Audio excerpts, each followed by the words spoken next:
get started.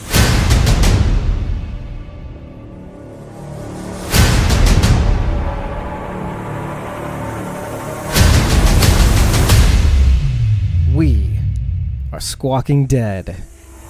I'm your host, David Cameo, and I am joined by CosmoMom09, Rachael Burt, and that's it, folks. That's it. But what more do you need? What more do you need? So apologies for getting set up a little late. We're just like triple checking to make sure everything is working right after we had some issues with performance last week. We had some jumps. We had some scares. We had some chats that wouldn't load up. But thank you for joining us after the episode. We are taking over for Talking Dead again. So thank you for joining us. It's just this episode and the next episode, and then Talking Dead returns for your Sunday nights, hopefully, and no other episode wedged between them and when Fear the Walking Dead airs its season finale. And Tom is here, and I think Blazy's supposed to be here at some point, unless I disappointed her and came on a little too late. But hey, anywho, I am coming to you live from Periscope, Twitch, Mixer, Facebook, YouTube, Instagram. We are here. Blazy is here.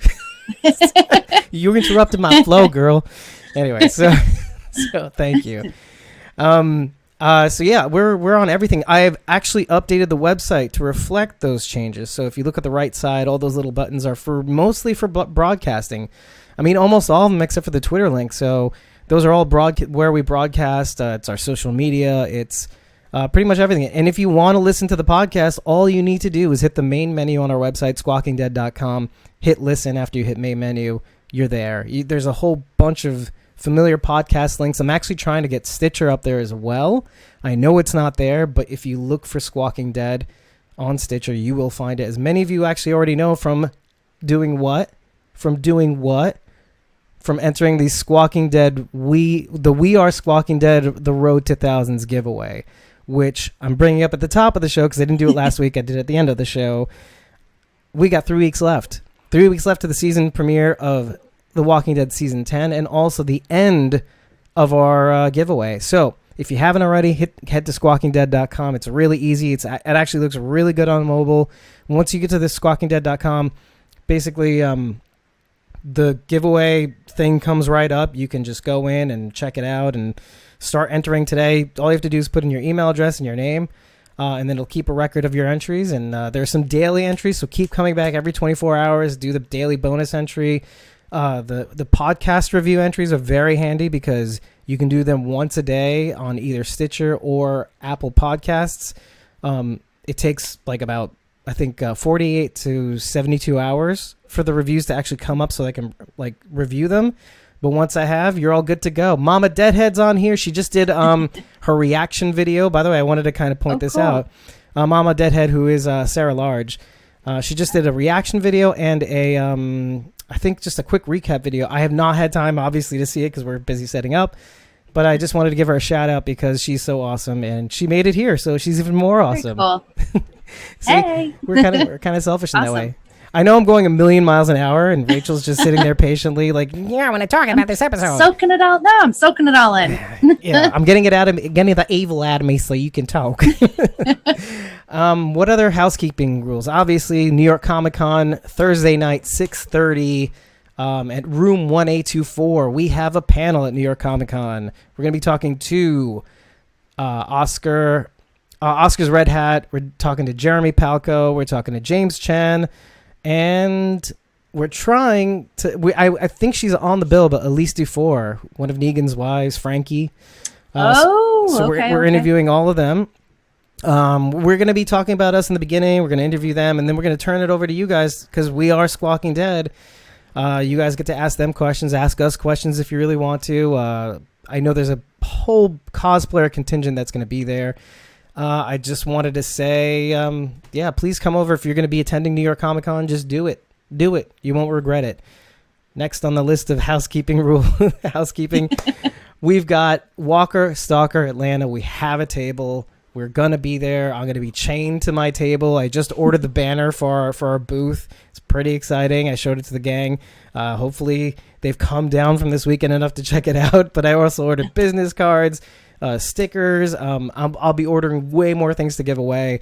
At the table, just say, hey, here's a sticker. Throw it like a shuriken, like a ninja star. And embed it into your head that should be a thing, by the way. That should be, somebody should throw a throwing star, and that's the way you kill a walker. There's so many ways that we kill walkers these days. Why wasn't that one of them? Now it will be. Now it will be. Greg, you listening to me? We'll see it. Yep. That's a good one. It's a good one. Okay, I guess they're kind of saving all the good stuff for last. And we'll be talking about one of them soon, by the way, because I saw something in this episode, not even in the sneak peek, but in this episode that indicates we might be in a different setting that we have never been before, I think. Okay, so Walker said we have a table. We also have press passes, so I need to talk to my gang to find out who we need to interview. In fact, if you guys have ideas about who we should be interviewing at Walker Stalker that you know is attending, just send us a DM.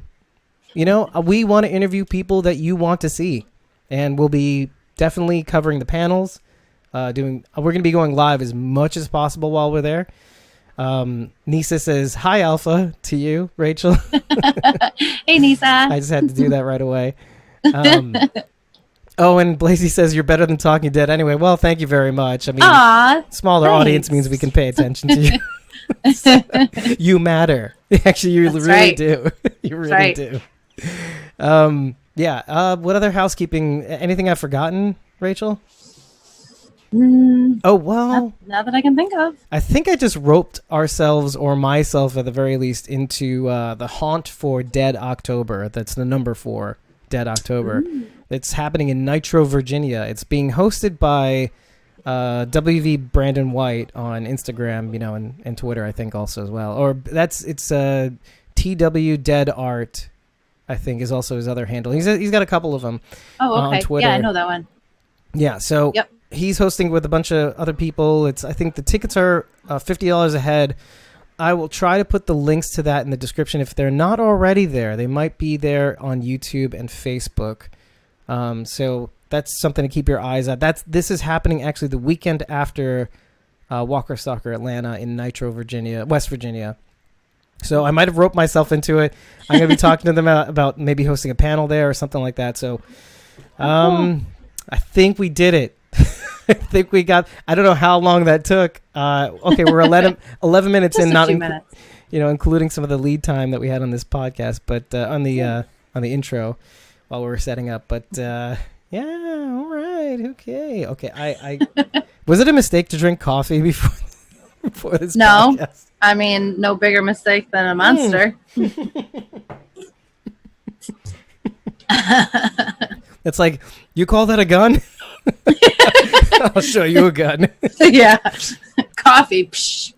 You call that a knife? Now that's a knife. It's like Monster Energy drink. Okay. So, as is tradition, wait, who are the other hosts here? I guess Rachel, you got... So, what I usually do is I usually throw it to somebody and then have them start anywhere. I think we gotta lay this tradition to rest, only in the respect of choose anywhere in the episode you like to start. Yeah. No, I liked what you guys did last week. I mean, most of the weeks we try to throw this to the audience, but what I'd like to do is you know what? You tell me from your point of view the impression you had on this episode. Yeah, just the impression you had on this episode, and then wherever it feels like we can start, we'll start. Yeah. Feel I kind of had, I don't know, it was kind of all over the place. You feel one way in the beginning and then things happen. And I mean, we really saw a big shift in Morgan tonight, I think, which was that whole scene at the end was kind of funny to me. I wasn't exactly sure what was going on with Grace and I do that, Daniel. That too lately.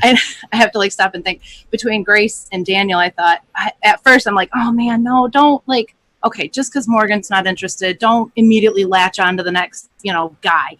That was my that was the feeling, but obviously that's not what happened. It was more of a, you know, friendship and comforting, and he ended up being exactly what she needed, I think. This was your feeling as you were watching it, right? Yeah, Because obviously yeah, afterwards, yes. yeah, okay. Right. You know, my feelings progressed throughout the episode as I'm watching. At first I'm like, no, and then I'm like, oh, okay, it's cool.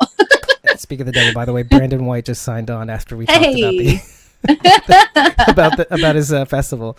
Okay. Yeah. So just to backtrack though, you're saying that your feelings about this episode kind of were one way, and then they kind of changed throughout the episode. Just in general, you're saying, right? Yeah, definitely. So what? Yeah. How did you feel about it? Like in the beginning, it was just you were kind of like. The only thing I really had a feeling about was Grace and Daniel being together. I don't know. Al and Morgan, that whole thing was, man, I don't know. Al was kind of all over the place too, and I don't know, quite out of character, I feel like. Like, she was acting very emotionally and not rationally at all. Not her usual No, badass no. bitch self. Yeah, I was a little disappointed, but I don't know. Yeah, I mean, I felt, I don't know about disappointed, but I felt kind of like, okay, I don't know if you ever get this feeling, but like, have you ever seen either one of your parents cry? Like My parents? Yeah, like, but like in a really like emotional moment. Oh man, I've probably only ever seen my stepdad cry once. Right, but how did it make you feel when you saw it? Oh my gosh, terrible. Like you wanted to cry also, like you were just kind of like, I can't. Yeah, like if they can't handle it, I definitely can't. I'm not handle handling it now. Yeah. Yeah. I felt I got a taste of that when I saw Al, because Al's usually like really, really together, really sharp. I mean, when she's not sharp, she's guarded, which is fine. Another way of being her badass bitch self. But like when I saw her kind of like, specifically in the one scene where they're sitting down with Ginny, she and Morgan, like that moment where she's like in helicopters, I'm like, holy, and I literally wrote, and maybe we could start there. Like, do you think, because like I had, as much as like I was feeling like really like emotional a little bit about her kind of like just rattling off her brain thoughts. Yeah. Do you feel like she might have even tipped her hand? Because Ginny's just lapping this up. She's like, oh yeah, I just got some new information about maybe a helicopter group out there. Yeah, like what would, and she's like, what would make you say that? Like, obviously, I mean, we've seen helicopters flying around. I gotta believe, you know, that group has also seen helicopters flying around. But have they? I don't. It's an assumption. Right. It's an assumption. Yeah. I don't know. But I think I think we can definitively say that Isabelle is not whatever Isabelle's group is not associated with Ginny. Right. As of the end of this episode, yes. But going back to like overall impressions, yeah, definitely. Yeah. Oh boy. Yeah, I mean, I'm like, part of me wants to completely rule that out. There's just so much that kind of. So wait, okay, let's take a step back, because I'm almost tempted to say. Okay. Because when we talk about the comic book, and you read the comic book? Yes, you did. Yeah. Carol has always been vague about the size of this group, plus like the different kind of, not factions, but like splinters of this group, because they have different names to different people, and depending on how big they are, but depending on what faction there are. Yeah. Take that and put that in the back of your brain for now. We keep assuming that the settlers are like with the Commonwealth, or we had, right?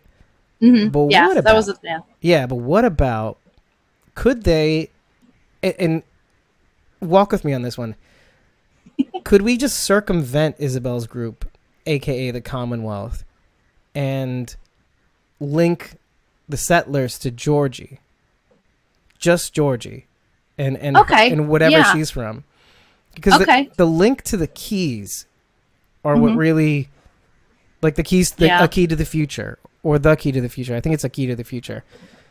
Yeah. Like, what if it's just those two, and then Isabelle's group is just completely outside, or maybe just the main part, and these settlers and other people are like a splinter or some kind like that? Could be.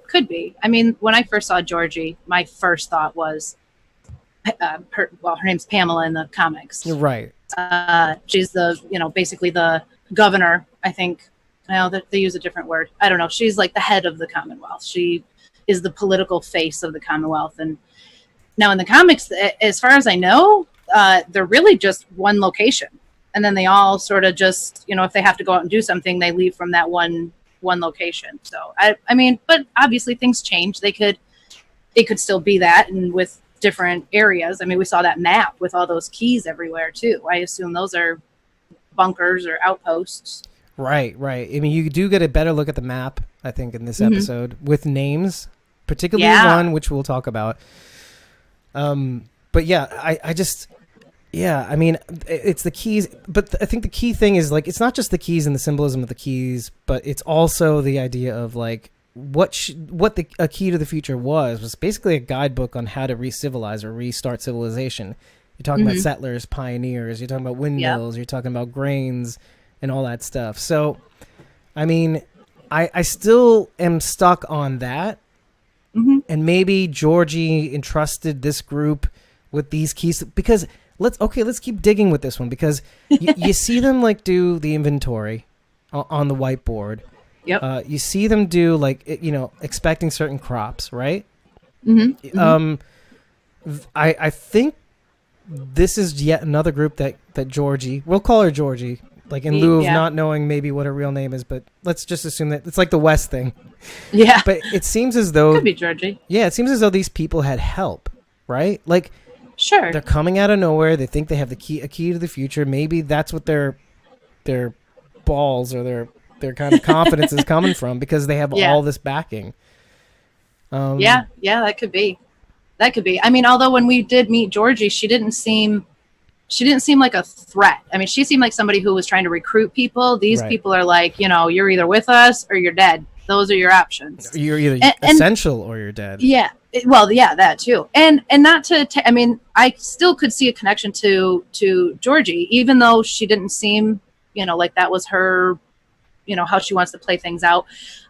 This could be, maybe a rogue faction. Maybe she did trust these people and now they're sort of taking it, further. Maybe they've I don't know, turn bad, maybe they're not supposed to be killing people and they just decided that's how they had to do it. Yeah. If well, people weren't essential, like you said. Well, keep in mind, like Georgie, like goes with the twins that she's riding with to all these different groups to kind of monitor them and see how they're doing. So this could be just another one of those groups that seems to have a leg up on like surviving and stuff. So as I dance, I don't know why I'm doing that. I have no idea. That's how you get up on life, I guess. Yeah, guys, let's go. Here we go. I feel like that. What's that dude? Do you guys have the dude that when they have the Six Flags commercial? I forget what that dude's called. That old dude, okay, with the glasses. Maybe it's just the Six Flags thing. Well, we call our Six Flags is called Great Adventure. So anyway, whatever. Nope, no clue. Yeah, and most of these people are from different areas of either the U.S. or the world. So somebody's got to know what you're talking about. With the little glasses, but I put the glasses on now, but whatever. Okay, moving along. Okay, so yeah, let's head back. Go ahead. We also found out, I think this is the first time Morgan ever mentioned a brother. Yeah, that's great. That's a great mention. And that's right at the beginning of the episode, too, which is kind of where I wanted to go. Segue. I wanted to get all the beginning stuff as we go. Yeah. I mean, it was just briefly, but I'm like, I don't think he's ever talked about a brother before. Yeah. Oh, by the way, Blazy's saying, how cool would it be if Maggie made a crossover?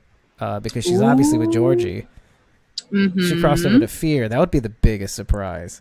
Sure it would if they can keep it under wraps. Oh, and depending on when she went, too, because she left sometime in the time jump, so we're not there yet. No, that's true. That's true. She's still with our group in the current time of time, yeah. Right? I mean, still possible later. Yeah, I mean, especially if you're not going to follow canon. Yeah. And who knows? I mean, there could be a time jump on Fear. Anything's possible.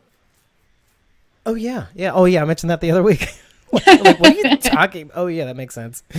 Yeah, I mean, the next episode's the penultimate, and then the episode after that is the season finale. So finale. Yeah. But that thought was really cool. Okay, so yes, we heard that Morgan has a brother. I mean, like, it looks like a very, very small family.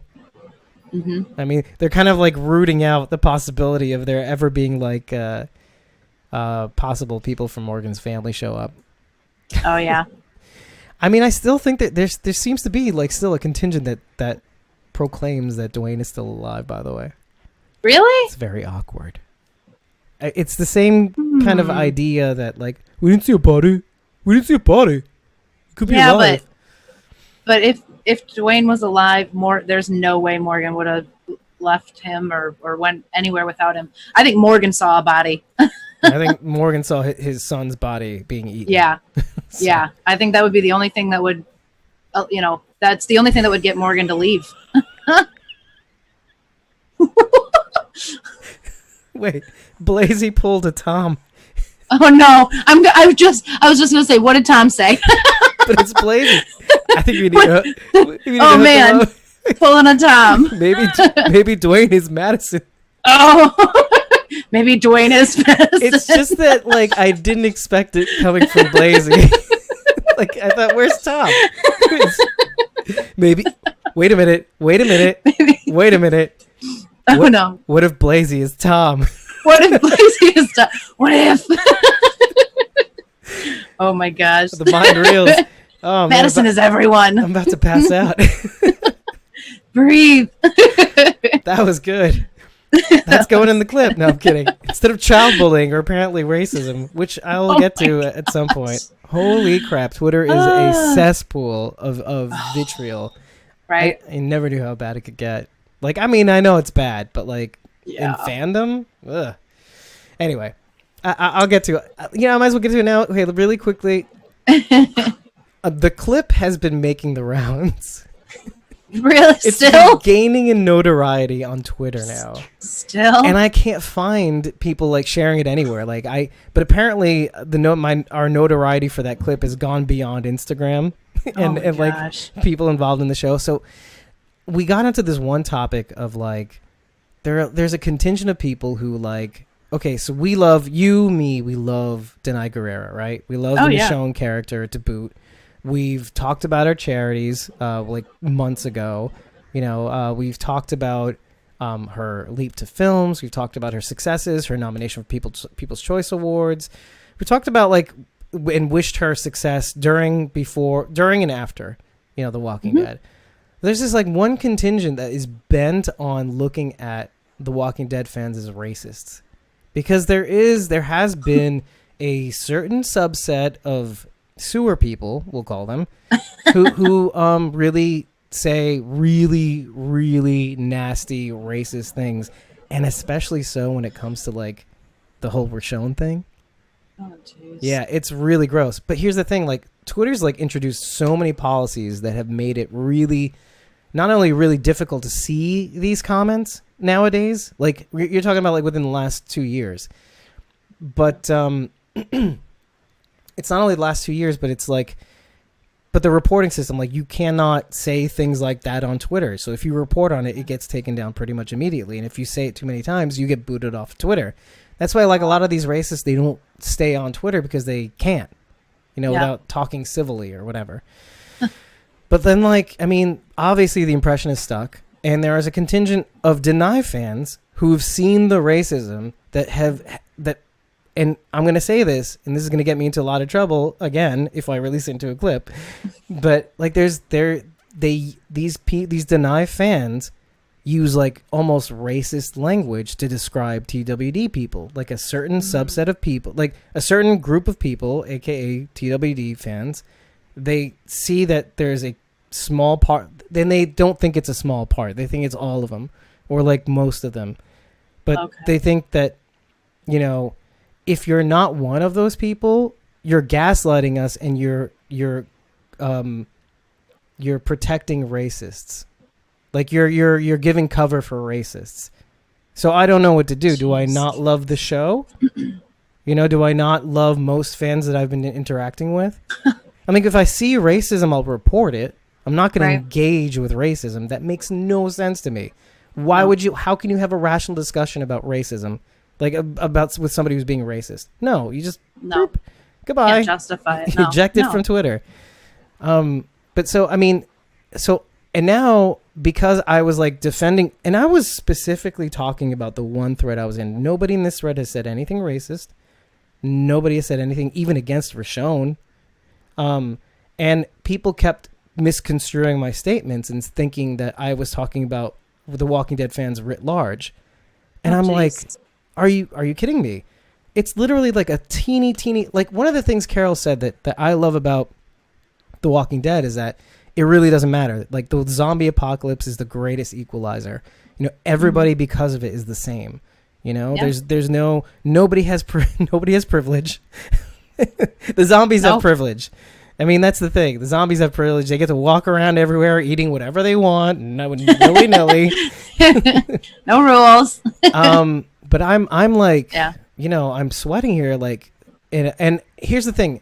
I want to react to all this, but here's the thing. When you give people like that oxygen, it's like a fire. Like, I don't begrudge the fact that they've seen some nasty stuff. And even Walani says, I saw a lot of that when Michonne and Rick relationship started, which is, that's like 6 seasons ago. Yeah. And Walani, you would be right. It has died down. People have gotten used to it. It's been several seasons, but like, you know what? This is the internet culture. This is like 2019. People have long memories, and if they forget, they can always look it up again. You know, just do one search. But that's the thing. It is a wildfire. The more oxygen you give it, the more people will twist your words to basically misinterpret your intentions. And you really can't engage. You can't engage with those people. You just can't. You can't. They're not intelligent enough to have a rational discussion. I can't remember who said this quote, but somebody said, you can't argue with a stupid person. They'll drag you down to their level and beat you with experience. Of being stupid. Yeah. Yes, because they're used to, you can't. That's how I deal with it. Honestly, I mean, you've noticed I don't spend a lot of time on Twitter. And I mean, I'm so happy you don't now. This sort of reinforces the reason why. I like to hang out where people are nice to each other and leave nice and positive, uplifting comments. And, that's how I deal with it. I don't engage. And life is too short too. Yeah. Like, I mean, I find that like Twitter is mostly like taken over by like, I mean, if you're not just a person on Twitter, you're like, I mean, I've seen both sides of this. I've seen if you're not a normal person, which is like 80% of Twitter, literally is 80% of Twitter, varying degrees of anger, fine, but it's usually mostly harmless. But if you're not one of those, 10% of you are racists. And the other 10% on the exact opposite extreme are anti-racists. And they're both fucking assholes. They're really fucking assholes. One side makes the anti-racists makes racists out of everybody. and the racists you just can't talk to. No. And the thing is, no. What's interesting about like where the Overton window is, like racists are like getting smaller on Twitter. Like they're still there and they're still very loud. But they're getting smaller because of the reporting system. Like, there's a strike system. However, on the other side, this contingent of anti-racists are getting really loud and woke and mainstream. And they're like hunting for racists that are going away. And it's just, and I'm not. They should be happy. Like, I mean, yay. Yeah, it's dying down. Twitter's like, it really is. Like, I'm even looking at like hidden comments from like in threads. Mm-hmm. Like, I look at even the hidden comment because it's based on an algorithm of like, this may be inappropriate to listen to. This may be on the line of like racist or bullying or whatever it is. But I go under there. I'm like, it's just some guy saying you're stupid. That's it. Yeah. And so, this is like a TWD thread. But anyway, I don't want to go too far on this, but like your husband literally just said you're like the TWD Dave Chappelle. and I'm trying to be very, very careful here because I'm not trying to ascribe like the behaviors of a few like a single digit % of really noisy assholes on either side as racists or anti-racists, but like the fact that there is enough of a noisy contingent that will invade. They're just as bad as the Fear the Walking Dead haters. They'll invade other threads. Like now that the TWD's on the radar, they're going to start going into threads and start like berating people. And it's just ridiculous. That's what they live for. Like, and they want people to engage with them. They want people to argue because that's that's all they do. I mean, that's probably the highlight of their day and or life. Is to get a rise out of people. Give them a hard time. Really? I mean, really, if they had something else better to do, wouldn't they be doing that? Yeah. No, because that's like, oh, yum, yum, yum, yum, yum, yum. I'm gonna get my licks in. Yeah, right. They want to cause trouble. They just want to be noise. They just want to be noise. Yeah. So, and by the way, it takes us back to the clip. Because then once I figured out, like, I literally just like sat them down and said, hey, I love what I love. You love what you love. We both love Michonne. It just sucks for us because we're going to miss her. And then all of a sudden this one dude comes from the rear and goes, hey, aren't these the guys that hate children and babies? But wait a minute. It gets worse. Yes, it is. It was funny. And I literally put the eye roll emoji. And then, my God. And I put a clip of I put like a screenshot of the definition of the word context. Yeah. Keep that in mind though, because then some other person goes, oh, it's funny how they only talk about like the Rick and Michonne's kid that gets bit. And I'm in my brain and in my heart, I'm like livid because literally the first two kids that we talk about are the Dodson kids. So get your racist hunting troll ass. And I didn't, because I don't want to feed that oxygen. It's like, no, if you feel like you have to defend, I'm not defending myself, but I'm like clarifying, like, forget this shit. Let them have it. Let them have it. And you know what I thought to myself? I looked at, here's a happy ending to this story that is still kind of bothering me in my heart. But I looked at our chartable list of like analytics. Our podcast listens are up. So, would you look at that? So I guess being a racist isn't all that bad. People like a bit of controversy. Imagine that. Yeah, Mama Deadhead, by the way, Sarah Large has like she's the best person to kind of deal with this. If you ever look at a thread where one of those Fear the Walking Dead hater dudes is like on them, like look at her, any one of her posts and look at the replies. She has like the best way of just handling these people. She just throws cat pictures. Like waves, hello, how are you doing today? And like I'm just so impressed with her chill. It's so great. That's another way to deal with it. Just, kill him with kindness. Yeah, a guy tried coming after me on the internet too, and I had an opinion about something and his was the opposite of mine, and I commented and I said, that's cool, we both have an opinion, that's allowed. We both have a great assholes. Day. Yeah, we both have assholes too. Cool. It's a thing, everybody's got one. Yeah. Oh man. Okay, sorry guys, let's wipe we have to wipe down the screens right now. Reset. How did we even get on this again? I forget. The clip. Oh, we were talking about the brother, Morgan's brother, alleged brother, and who knows if we'll see him. I mean, he mentioned him. I feel like it's a potential character we could see later down the road. Anything is possible. I did like there was some cool qualities like about like Jenny that I really kind of adored, because it kind of like the way Grace like kicks the end of Morgan's stick off, right? Because it has irradiated blood and all that. I like Jenny, like when he talks about Jenny, she's kind of the same in that, like, Jenny doesn't like the water. Yeah, like I wish I'd known that ahead of time. I wouldn't spend half my paycheck on getting a boat for our date. On a boat. Because he kind of says the same. He has the same kind of like vernacular when he's talking about Grace, like, oh yeah, I fell over because never mind. It's like the stick was too short. It's okay. Yeah. But never mind. Things like that. But yeah, and then he starts talking about Dwayne, and he starts talking about the one thing that I didn't understand was like after the brother attending was like he didn't sleep for 3 months, and I wasn't sure if he was talking about when Dwayne was born. Yeah, I didn't catch on at first, but as soon as he started talking about Dwayne, I realized, okay, the first 3 months after he was born, he didn't sleep. Yeah, I was thinking that too. Yeah. I thought maybe marriage, it was a post-zombie apocalypse, but it makes more sense that it's Dwayne. Yeah. No, I like how they did that too. It wasn't like in your face obvious what he was talking about. Right. You had to pay attention and go, oh, okay, all right, yeah. Yeah, exactly. Like you literally had to watch the episode twice, just like I did. Let me see. Let me just take a look at this. Oh yeah, and Sarah Large is saying like, I want all the Morgan videotapes to be webisodes. I want to hear all the stories. I'm like, me too. Oh, right. But like by the end of the episode, obviously, like, no, I'm good. Yeah. Like what? What? Well, like, I mean, that was your reaction to him?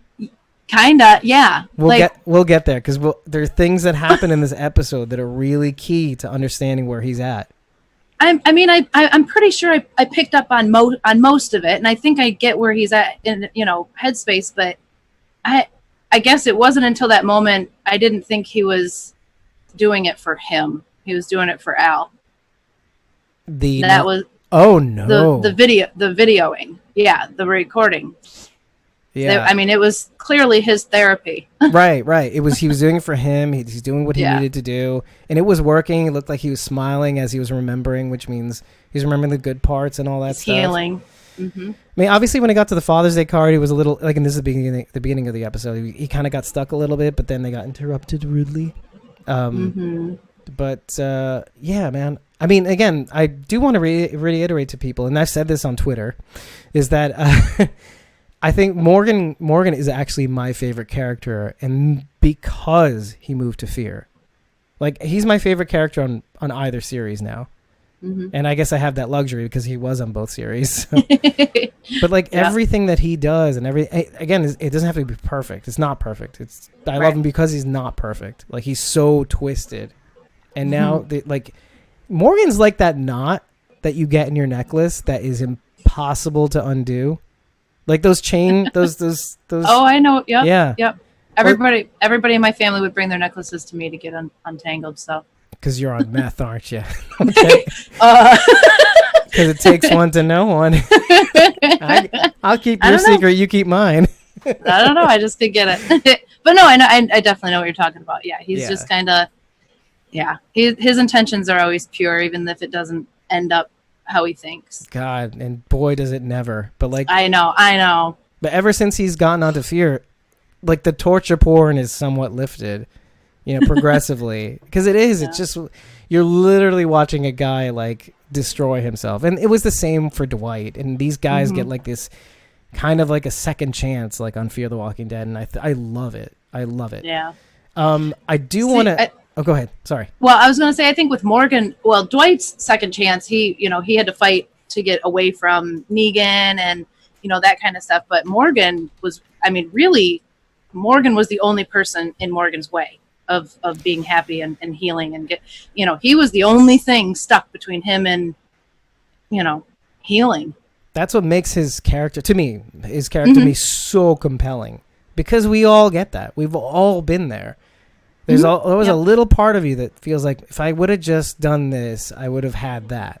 Oh, absolutely. Oh my gosh. If I would have just done one thing different, I think Morgan's probably the most, realistic. Well, yeah. And relatable and realistic, he's carrying the weight of the death of his family with him, and he blames himself for everything. And I think that's a very human thing to do.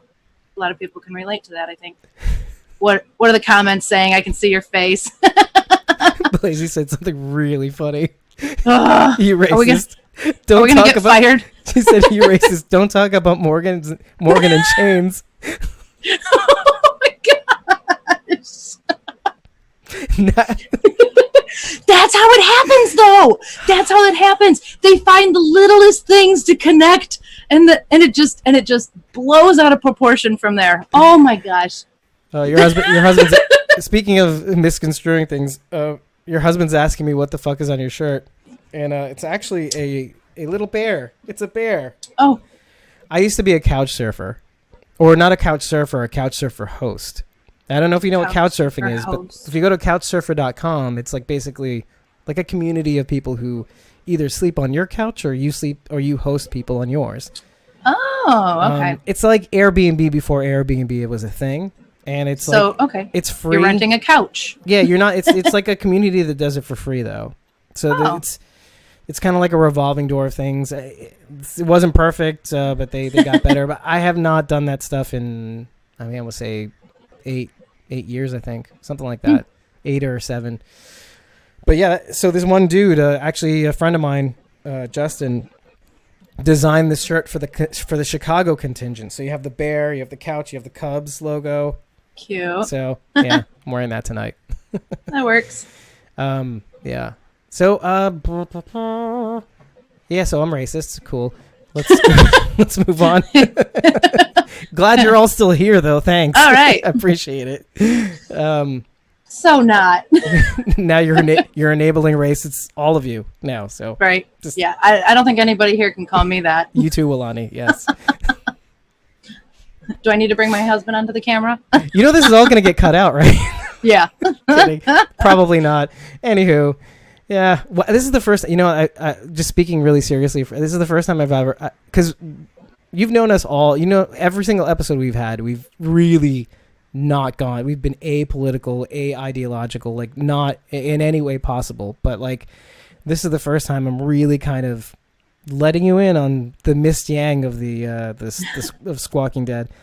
I mean, I'm just a human in the world who's trying to bring good to people, and some people are not satisfied until somebody's hurt, and that's 2019 too. So, and that says a lot more about the person doing the hurting, I think. Yeah, I would think so. It's just that definitely the mob wants blood, and I wasn't going to give it to them. That's all. I mean, I don't really think about being PC or this or that, or I don't know. It's just we're just covering a TV show and we have opinions. I didn't realize it was.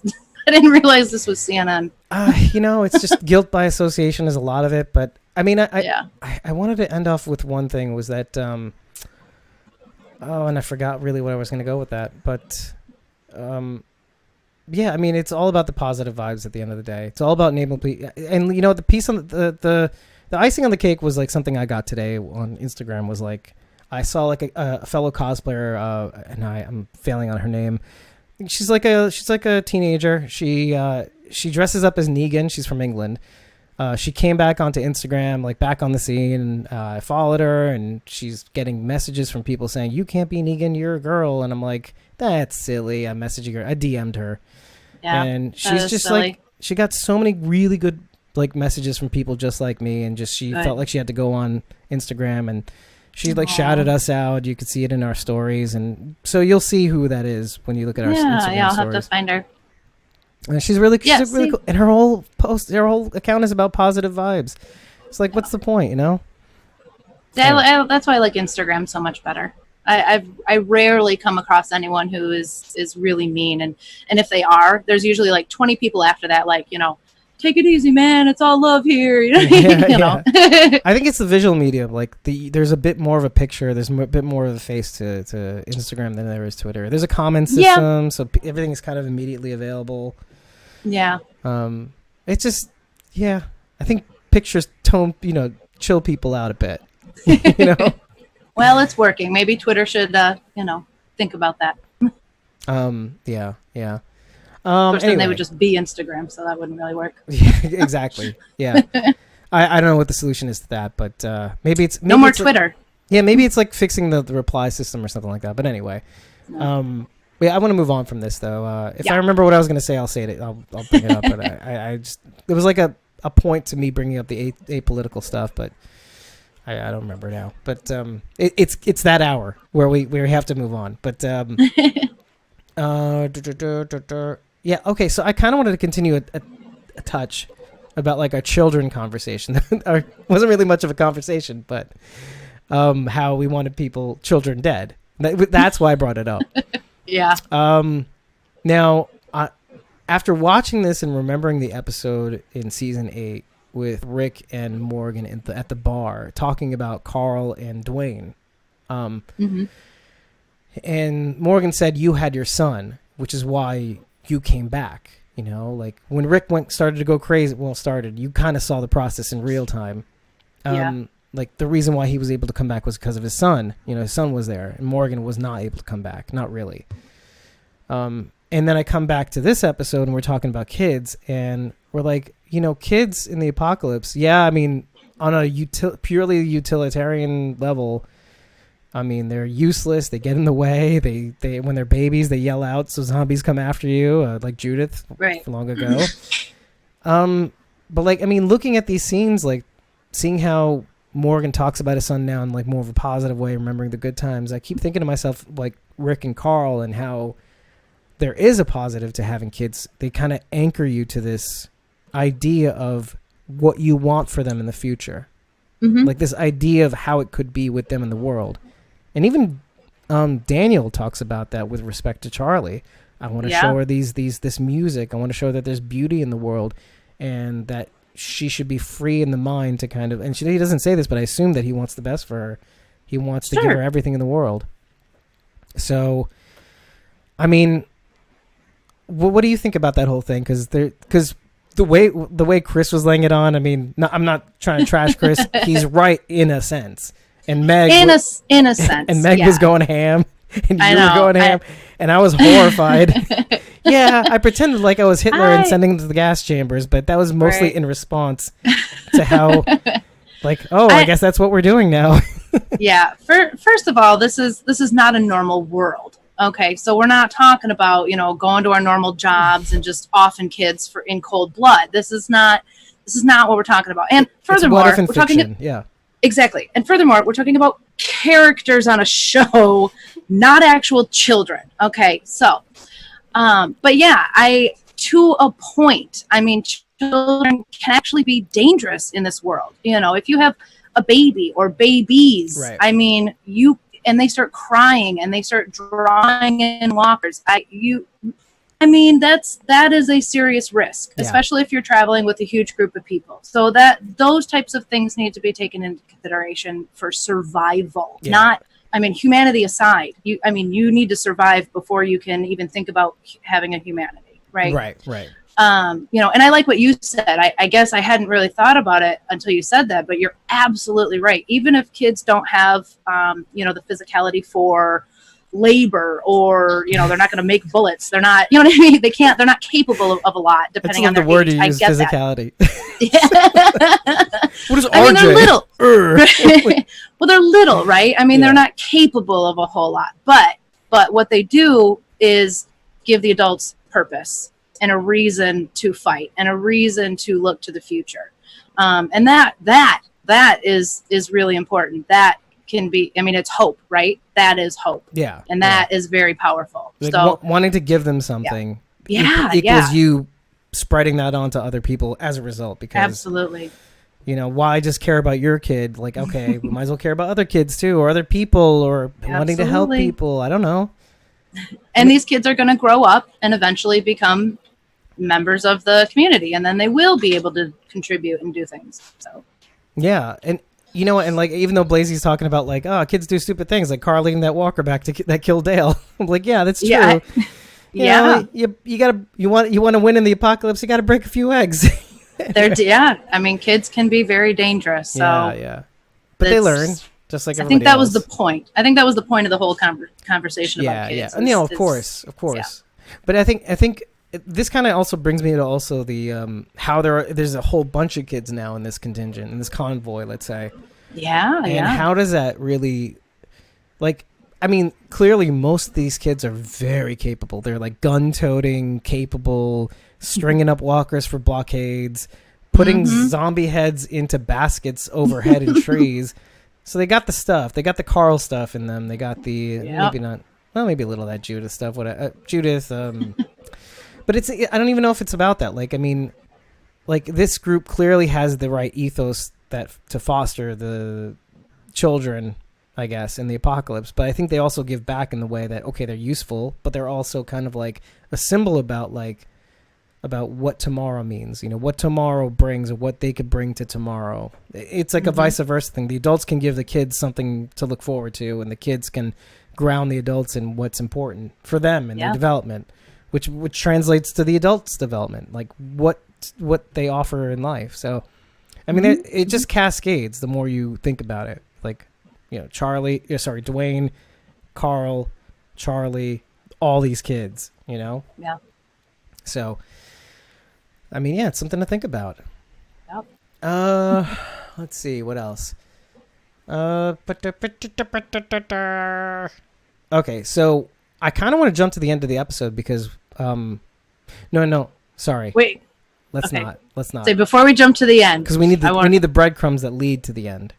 Yeah. Okay. I think.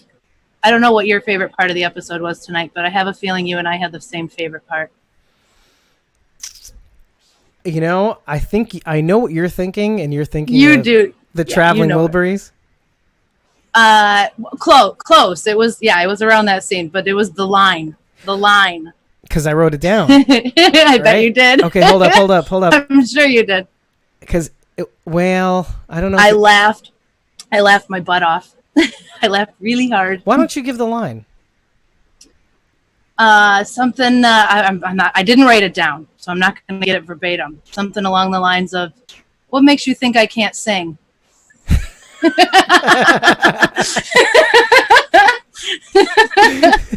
That was really cheeky. I laughed so hard I might have even missed a little bit after what he said. Yeah, I mean, I was so caught up in the fact that I was like, my brain was spinning because the fact that they've both had albums, by the way. I did not know that. Forget about like Ruben Blades being this superstar from was it Puerto Rico? No. Was it Puerto Rico? No. No. I'm not sure. I'm not going to take a guess because I really don't know. Oh, was it Panama? I want to say that, but I don't know. I know it's one of the P's. Okay. He was the governor. Wasn't he the governor of Puerto Rico also? I think so. Ooh, Yeah. That's more information than I know. Somebody hit me up on that because I know I'm really Google. close. But yeah, Karen David had Galvin. Karen David, as too? you know, and she kind of had like a few pop albums. Like her singing career started in 2003. Oh, and her latest. Did. Go ahead. Okay. No, I do. I do remember her saying that in an interview now. You said that I didn't remember it during the episode. Yeah, and her last released EP, I think, was 2013. I did the research a little bit on this, but it was the records, the stuff that was coming up was really sparse too. Like I go to one article, last album is 2009 or 8. Then I go to another article, last collaboration is 2013. So I don't know. Yeah, and okay, no. I would have loved to have been on set that day, watching those two sing. Oh yeah. Oh man. I love that Daniel kind of also purposefully doesn't sing, on key. Like just not quite. Yeah. It's just a little off. It's fine with me though. He kind of holds it and then he finally reaches the note. And I love that that's the take that they took because it's just so real. Like it's so genuine. And it like, what if it was perfect? It would feed into this notion that most people have about fear already, which is like, oh, like everything's perfect, nobody dies. It's a fantasy wonderland. Yeah. Like that's kind of course they can say, yeah. And so the fact that it's not perfect for me is just, it's beautiful. I mean, it's a little odd because you're hearing it. It's like, oh, it's a little awkward. Oh, he's not hitting it. Ooh, and then he gets it. By the way, your husband said it's Panama, so there you go. Panama. Okay, there we go. Whew. Anyway, why be wrong when you could be racist? It's just going to keep coming up, isn't it? Very hot right now. Very hot. It's very hot in here. It really is hot in here. But I thought that my favorite line actually was, and I saw this in the opening, I think was it the opening minutes that I saw this? I can't remember. But Daniel says a very interesting line. And I want to pull it up now because maybe we could talk about that scene. How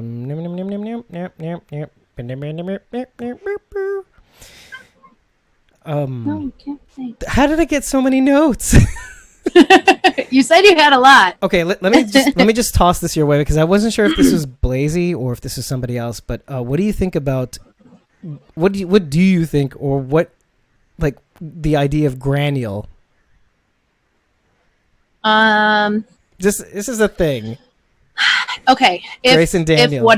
if whatever happened between her and Morgan didn't happen, I would be for it. Ooh.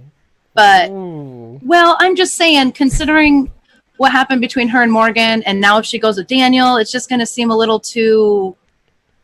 I don't know. Like she's just looking for a man, and I think Grace is more than that. Yeah, no, I agree. Like, oh, this guy don't want me. What about this guy? Yeah, that's kind of how it would seem to me. He saved me from walkers. I saved him. We're good. Yeah. Then I think Morgan's finally coming around to the idea of him and Grace. Yeah. Yeah, but I wanted to shout this line out because Daniel says it, and it kind of sets the pace for the episode, for like his interaction with Grace, but also like basically the idea of the whole episode and maybe the whole season. And it's like this perfect line. You know, when you read this perfect line of dialogue, that's like, oh, that's the subject of a book. And for this episode, at least, it's like Daniel says, being a realist is not a realistic option anymore. You know, but like. Really, we need to talk about that because a lot of the criticism this season has gotten is that none of the things that happen to these people is in any way, or these people do in this universe, is in any way realistic. Yeah. And I agree with that. So what? Yeah. SFW. Yeah. SFW. So fucking what? So what? It's like you said, it's fiction. It is fiction. There is and there should be an element where you're trying to stay as much on the plausible deniability side as possible. So what do you think is the most unrealistic thing we've seen so far? Beer bottle in the sky. Okay, all right. That's kind of where my mind went too. Oh, our Instagram went out, so let me just bring that back up. All right. And you know what? Let me just tell Blazy thank you. Yeah. Because she deserves it. But why wouldn't it work? Why wouldn't what work? Well, hold it. Yeah. Let's I want to break this down. Let's save it for the Instagram stream. Even though I don't care. I find there's an aspect of it that I find unrealistic, but it's not getting it in the air. I don't think that's the unrealistic part. Okay. All right, ready? Steady. Go. Hold on. Stop the show. Gotta get Instagram back. Okay. All right. Yeah, we're good. Okay, so now we're good. Beer bottle in the sky. Who cares? Yeah. Now, you were saying? Okay. There are parts of this that I find unrealistic as well, but getting it up in the air, I don't think is that unrealistic. I don't know much about hot air balloons, but if someone knew what they were doing, why couldn't they get it in the air? What I find unrealistic is that they got this thing in the air and then found the people on the other side of the mountains they were looking for. Like, what? Yeah, like what? But getting it in the air. Yeah, how small is this area that they could find them? Well, that they could find them. Yeah. But getting it in the air, to me, wasn't that unrealistic if someone knows what they're doing. Yeah. I wouldn't be able to do it. We had an interesting thread. I forget if it was on Instagram or on Twitter. And actually, I think it was Twitter. But like, there is a hot air balloon culture in around Austin or like that area of Texas. So that was a very good cover for their actions. Like, so it wouldn't be likely to find a hot air balloon. Yeah, exactly. Okay. Yeah. So why not, right? So not that unrealistic. not complete. No, and none of this is completely unrealistic. It's far-fetched. Yeah, if somebody started having mystical powers and flying and shit. Yeah. Okay. Oh, you know what? You want to go there? Let's go there. Rick seeing Laurie's apparition. Go fuck yourself. Tell me again how Fear the Walking Dead is any less or more. But you know what, though? I get it. Here's the thing. I want to backtrack. I get it. I understand it. But I like it because it's like that. Do you know what I mean? Yep. It's part of the appeal. Yeah. Part of the appeal is that occasionally, I mean, it's not within, it doesn't go outside the narrative of what John Dory says in the first episode. And that is, we've been really lucky and I'm just sad that we can't share this luck with other people. Like, because they've been unsuccessful in contacting people. But you know what? Like, here we are and it's starting to work and they've been very lucky and they're not getting killed. But that's not the point. Like, obviously the point is this world is dangerous, but now that we've kind of mastered it, and yes, we can go at any time, but let's say that we've mastered it. Now what? This whole season is about now what? Mm-hmm. And then displaying mastery along the way. And yeah, some of the things are going to be crazy, but like this is how far they're willing to go to be like Raga masters, like Indian musicians. The whole raga thing is about doing this long piece and doing 1,000 hours of music and being the master of something. So that's how I look at these people from Fear. In some respects, they're like more masters than some people. A lot of people on The Walking Dead, who are dead now. So, I mean, I'm being bold. Sorry, I don't mean to hurt your feelings into Twitter world. Hey, Twitter world. So there you go. Oh, Twitter. Yeah, but anyways, yeah. So that's what I felt about his quote. I mean, I just thought that was a good way of summarizing the season, but also like the interplay between he and Grace throughout this episode. You know, being a realist, being an optimist. Like, being a realist is not realistic anymore. That is really telling. It, like, really sets the tone of their conversations after that. Yeah. I want to take it back to the beginning of the episode when Grace is listening to Don Quixote, that audiobook on the was it the Man of La Mancha? I think it was. Who was that? Who was on that tape? Oh, it was the story of Don Quixote. Who was reading it though? Whose voice was that? Oh, I don't know, but like, was your first thought also like Khary Payton, sort of? Yeah. Right? Yeah. That was. I looked at my husband. I said, "Does that sound like Khary?" It could be too. He's like, "It kind of does." Maybe we're definitely going to find out afterwards too. He does voiceover. He does voiceover work all the time. My son watches Teen Titans. Teen Titans. Yeah. He does cyborg. I can't watch it the same anymore. I know that's the king. Yeah. But it did sound a lot like him, and I know he can like kind of change his voice a little bit too. So it could have been him.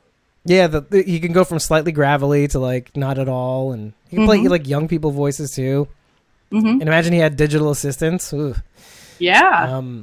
But yeah, so I do want to I want to lightly brush over this one because like Grace is listening to this book, and this, if you don't know the story of Don Quixote, is like, this is a man who read a lot of stories about knights and fair maidens and chivalry and you know, working for the Lord and trying to keep the serfs in order or whatever. But the idea of like a chivalrous, you know, duty bound kind of thing that you have to be, and this is like, you know, many years later.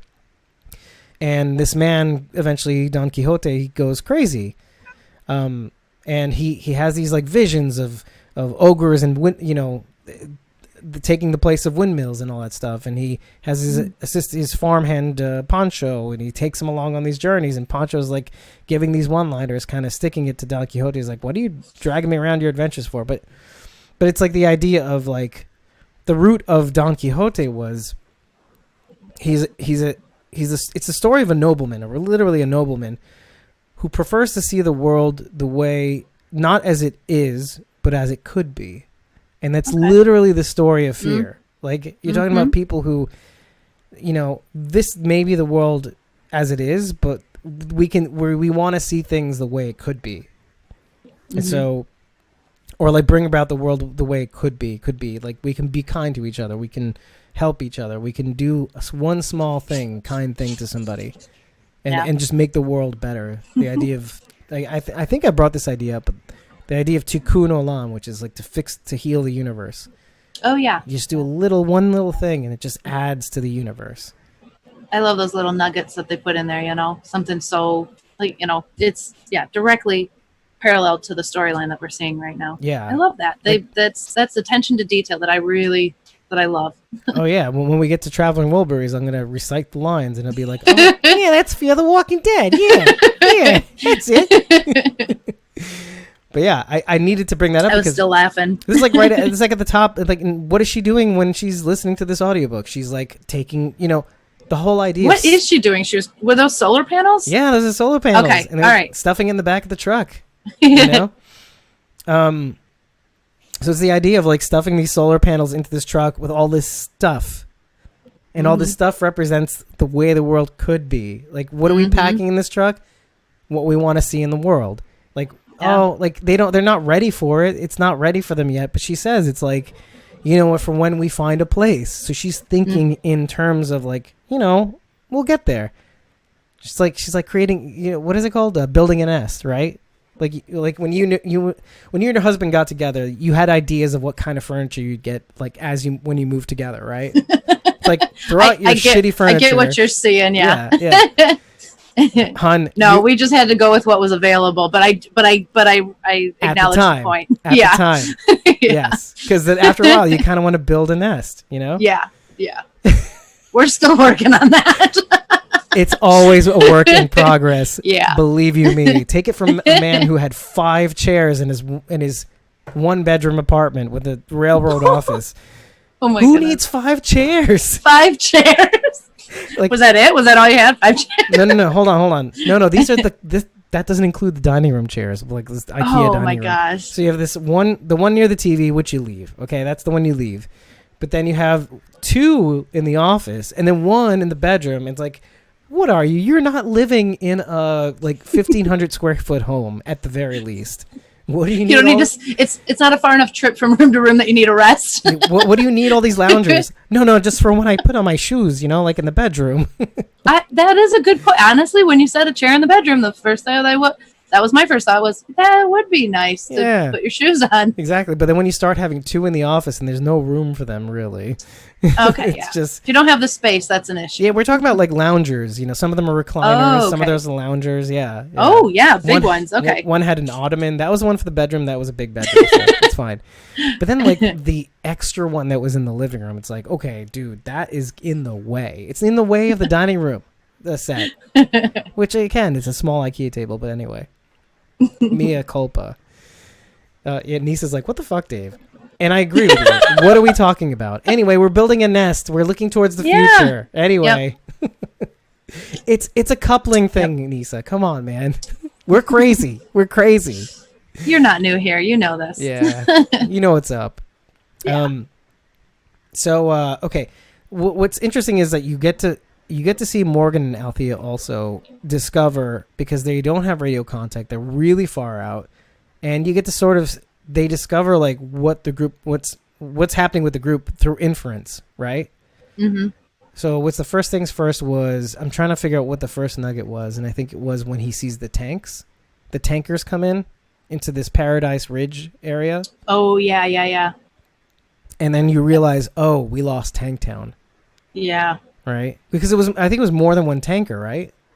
I think it was just the one. He said that's our tanker, and Al says not anymore. I think it was one of them, because I do remember that Ginny actually gives them a full tanker of gas for their trip, right? I think they took one, and then Luciana stayed, but everybody else took a tanker back with them too. So that's where the other one. So it could be more than one. Fine. Sure. Yeah. So and Morgan, I know you love Morgan, and I get it, but really, I'm gonna talk to them.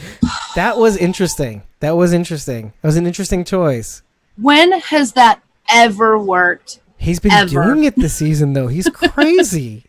Oh my gosh. He just was not thinking. Well, in all fairness to him, though, he doesn't know. Both of these people do not know who these people are. True. At all. True. So that's one thing. He doesn't know. He should know enough based on Tom's interaction. His interaction with Tom, the guy that basically told him where the place was. It was his place. Yeah. He was the HOA president. And they have one of our tankers.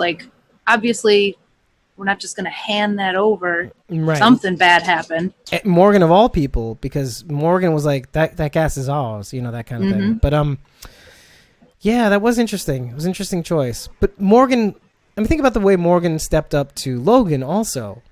So it's not outside the realm of his character kind of be like, listen, what do you want? But then again, he did sneak into the place at the dead of night. So right at that point, I don't think talking's going to do it. Hey, we're over here hiding, but don't kill us. We just want to talk. Don't shoot. Don't shoot. Yeah, don't. I didn't think that was going to go over well. Yeah, exactly. But then I think all of that was to illustrate that Alicia knows, or supposedly knows, more about this group than he does. Which, if she's right? So she's thinking these are the same people that Isabelle's part of, but something is off. Yeah. And I think it was mostly to illustrate that, though. You know what I mean? To illustrate that these people could be Isabelle's people, and if they are, they're determined to keep this on lock. Yeah. They don't need anybody here, and everybody's gonna die if they know or whatever. Yeah. And Al kind of was forced to tell Morgan what happened too.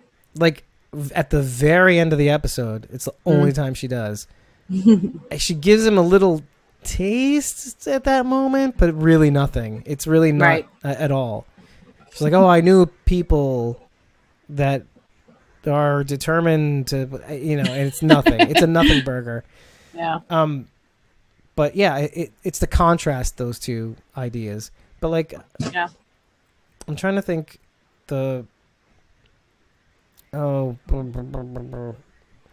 yeah, I mean, what do you think?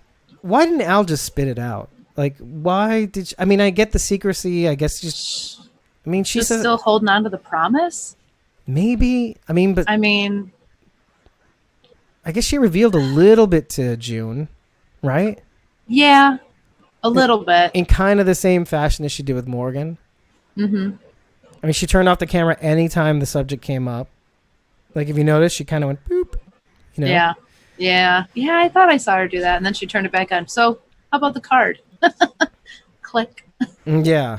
Oh, man. Yeah. I don't know. The only thing I can think is that she's just holding on to the promise she made to Isabelle, which I hope she realizes at some point that keeping that secret could be really dangerous for everybody and just spills the beans. Because, I mean, come on. What's it going to hurt? Like, I mean, it is going back to the line I said earlier, but like, when you saw her kind of like, okay, hold on, girl, don't tell them about helicopters and shit. You're gonna tip your hand. Yeah. But you see her face, and she's just so like crushed, like, like she's like throwing out her last card and to kind of try to figure out if these are the same people, but because she knows these aren't the people, and she's so heartbroken. It's really rough to watch. Yeah, I love every moment of it. But yeah, I don't know. I mean, are we?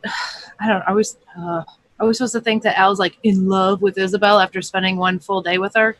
Is that? Well, this is a good springboard for when we talk about Daniel and Grace in the bar. Like, I know we talked about the singing part. We didn't really get into it, but it's the idea of like Daniel finally alludes to the fact that, I was a realist. There was a part of me that wanted to have a relationship with my daughter, but what was the exact words? He said something to the effect of, exactly how it went down. It doesn't. Things don't actually turn out the way you think. That's what he says. Kind of the effect of, yeah. Mm-hmm. But here's Charlie, and I have this second chance, and I want to show her all these things. She loves the same music as me. I want to kind of broaden her horizons. And, it's this second chance, and it wasn't what I was expecting, and et cetera, et cetera. But then, like, you get to Grace's end of this conversation, and it's like, yeah, I don't know. And because she's like, Daniel's like, what is it? What did you think? Because he says basically, if something happens to me, I want you to take care of Charlie. And she goes, if something happens to me, I'm going to have to find somebody to take care of her too. And he's like, what's really going on? Kind of the same way Al is kind of grilling Morgan. It's like, it's not about the boxes, you idiot. What is it? Yeah. Yeah. But like nicer. But Danny's kind of like, what is going on? You are flipping back and forth between a future and then not being in it, and I know, like, it's like, girl, I know it's Morgan. Just spit it out already. Spit it out, you bitch. Okay. Yeah. So basically he's like, I tried to help Morgan and it didn't take, and I don't know what I was expecting. And then like, he goes, bish. He goes, bish. And I love the way he put it too. And I kind of want to, if I don't know how I got so many goddamn notes, but he says it was really sweet. Yeah. He goes, he was smiling, smile until his face ran out of cheek. I love that because it was so literally true. It was so true, and I love that. And you see that smile at the end. At some point, like I think when he's radioing Grace or something like that, like She says, "I can't wait to see that smile again," and he cracks it. Yeah, and then he does that little. Did he do that little goofy laugh that I love so much? I think there was a little one, just a little one. Oh, I love it. But he knew what was happening on the other end, so it was just a little one. Yeah, it was a little. Anyway, I love it. There's something about that smile, man. But yeah, but Blazy's talking about like, okay, I should say this, but like she thinks Daniel's gonna die. Grace is too obvious, and the way he talked about Charlie in the scene of his records getting trashed just gives me that vibe. Aww, that's very true. It's a very deathy vibe. Yeah, I mean, like like the symbolism of the vinyl. But that reminds me, you guys, did you figure out what the opening scene, the intro scene, the opening theme of the episode, like the title, yeah, the opening title, yeah. Right? Did you figure out what was going on there? No, well, what I thought it was it looked like just discarded items. I thought they were going to get back to the caravan or whatever. What do they call it? The convoy, right. And they would be gone. That to me, it looked like an abandoned area, but now I realize it was the records. Yeah, it was the vinyl. I had to literally put it in full screen on my computer, and then I could see it. Like it was so vague. But going back to that, like the idea of bringing the records, like for Charlie, and then bummer. I'm not convinced that Daniel's gonna die. I'm not convinced. I hope not, but AMC does like to, do the misdirect where we think it's one and then all of a sudden, boom, it's the unexpected. So I hope it's not Daniel. I really enjoy his character. It might be. I mean, look, it makes sense on a narrative level because like he's not in any of the promos, neither is Dwight, just to be fair. Ooh. Right? So, I mean, if you want to go that way, I guess that makes sense. But but that doesn't mean that really shouldn't mean anything. You know what I mean? No, it couldn't. But that's why AMC's awesome. Yeah, we think we have everything figured out, and then they're like, ha ha ha ha ha. Well, Daniel to me is kind of like the Morgan. Is like he'll be alive in spite of himself. Like in spite of every torture porn that happens to him, he will live. I can see that. Like I can see this is gonna sound really bad. As much as this is the third or fourth time I've said Morgan is my favorite character. I can see an entire contingent being very, very happy with Morgan's death. And on a whole other note, taking that aside, I mean, in some respects, it makes kind of sense that he would sacrifice himself for the group, especially if Grace dies. Yeah. But if he does go, I think it's definitely going to be a self-sacrifice situation. Right. I hope not. I would not be glad to see Morgan go. He's not my favorite character, but I like him. I would not be happy to see him go. It's good to see. Not like I was with Madison. Yeah. Madison was just getting to the point where she was getting over some of her I'm gonna manipulate people so that I can steer them away from my kids, and she was really just starting to get and she says it as her final words. The place, we didn't need it. It's not about the place. It's about you. It's about you growing, about where you are. But all that aside, it kind of brings me back to why I brought up Daniel in that instance when it came to Daniel and Grace, their conversations, because and springboarding off of Althea's heartbreak. And it's that it actually goes back to June and John, because when June and John were out in the world in season 4, there was something about knowing that there's somebody out there that is in love with you. And June has said this in some occasions. There's something about it that keeps you going. Yeah. You know what I mean? And so you bring that back to Althea, and knowing that there's something else to live for now. There's some other person living now. As much as heartbreaking it is to have this specific scenario where you can't talk about it and you can never be with her again. There's this tempting thing about is it possible? What if? Could I get there? Could I be involved? Is this possible for me? But man, it's the worst. It's the worst. Yeah. And then you bring it back to Grace and Morgan. And when Daniel says, smiling until there was no cheek left, or whatever, until there was no cheek, he was out of cheek. Grace just perks up to the point where she's like, "Well, hello," and then she sees the guitar and she wants to sing and she wants to perk up, Daniel. It's not all that bad. So you don't have vinyl. Here's a guitar. We can play Traveling Wilburys. And it's kind of the idea that love is requited for her is oh, I didn't fuck up. I didn't. Yeah. The guy just needs time, and as long as I know that he loves me, that's powerful. That's really powerful. The series, I think especially in that world. Yeah, the series has gone out of its way in many occasions in the last at least 2 years, obviously the past 2 seasons, to tell people do you remember how we had that right after the kid killing thing? Or was it before the kid killing thing about people having sex in the apocalypse? Yeah. So I think that was before. Yeah. Yeah, it may not be all about that, but there is something to this whole idea of love, and again, like children, and these anchors that keep us wanting to do and have more. And it's cool. It's cool to see how that affects people trying to survive and do more than just survive. So I don't know. Yeah. But it's, again, parallels and links and things we've seen before, and how an idea keeps people going, Yeah. So. Yeah. Oh, Meg the Geek alert. Hey, Meg. Madison is alive. Wait, hold on. I have to get rid of this email alert. Madison is alive. I'll fight on that. She's at me, bitches. Dave Erickson, come on, replace these jokes. These jokes of showrunners. Come on, get the fuck out of here.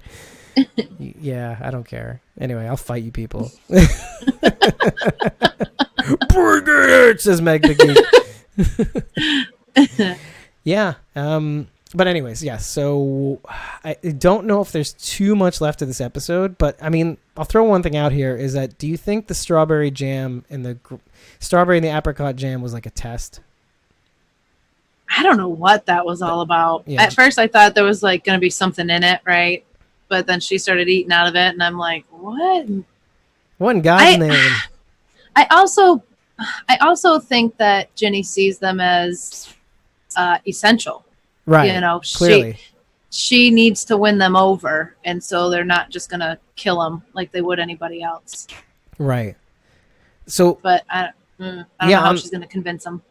Yeah, I don't know either. And clearly she's going to try to get their capabilities one way or the other. Well, that might have been the jam too. Hey, look what we have. There's also kind of an element. I know something you don't know.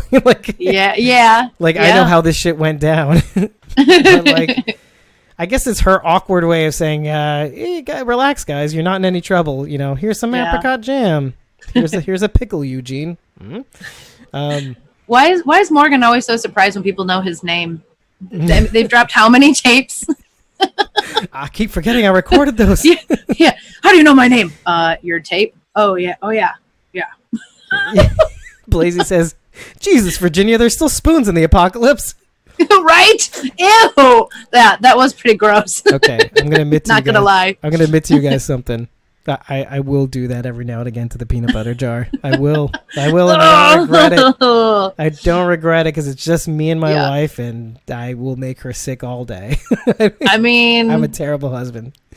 I've definitely grabbed a spoonful of frosting, but it was a spoon, not my finger. I will. This is how methodical I am, because I will use the one finger, right? And hold on. I'll wash my hands, obviously, right? I'll use the one finger, but if I need to go for a double dip, I'll use another finger. A different one? Okay, all right. Well, at least there's that, right? And then if I run out of hands, I'll just use the other hand. Use the other, oh my gosh. Instead of getting a spoon. Right. And then there's no peanut butter left. So. Right, yeah. Finish the jar. Because then we're just winning the pooing it right after that, because then all fingers are in, and it's just the palms of peanut butter and honey, and for some reason there's honey. Honey got in there somehow. Oh, thank you, Blazy. That was a good segue. That was good. Okay. So, okay. We have to talk about something really important, because I am not sure that Morgan and Althea's fight with that walker is over. That pool walker gave me major Carl vibes, because it looked like it had mitts in her a couple times. Oh, there was a part where there was one specific part though where I saw blood floating in the water between the two of them. So he's coming at her and she's here, and there was blood floating right in this general area. So like, and its face was like over here. Like she might have got bit. Yeah, I mean, well, keep in mind that this is how they'll like explain it away when it doesn't happen. But like, the walker A is a fresh walker. B fell from a 2-story window, which wouldn't kill a normal person, I don't think. But I think it kind of fell on the head. So yes, it's really frustrating. So could it just been like blood that was on the walker that was floating around in the water? I thought that too. You see what I mean, right? It could go either way, but I definitely was scared there for a minute because first there was no blood anywhere, and then all of a sudden I saw like a little cloud, and then she stabbed him. Morgan stabbed him. There was a bigger cloud. I'm like, oh, exactly. Oh my God. It couldn't be situation. Yeah, will they, won't they kill Al off? Which actually is the exact reverse of my swan song theory. Like if they kill Al off. Oh yeah. Oh, poor Isabelle. See, it would still fit with mine though. I'm telling you, Alicia's gonna go the distance. Well, yeah. Well, it is. See, that's the thing. Like, the reason why I brought up that dandelion is it doesn't go the way you think it will, or like the way you assumed it would, or whatever. Yeah. And I feel like that needs to be told to anybody who watches a zombie apocalypse tale, like from the movies, like. George Romero's movies to like to The Walking Dead. It's like you think all these people are here to stay, and it's kind of like I am sorry to tell you they may be your favorite, but they may go. And I'm sorry, I'll say it. No one. Carol could die next season. No one is safe.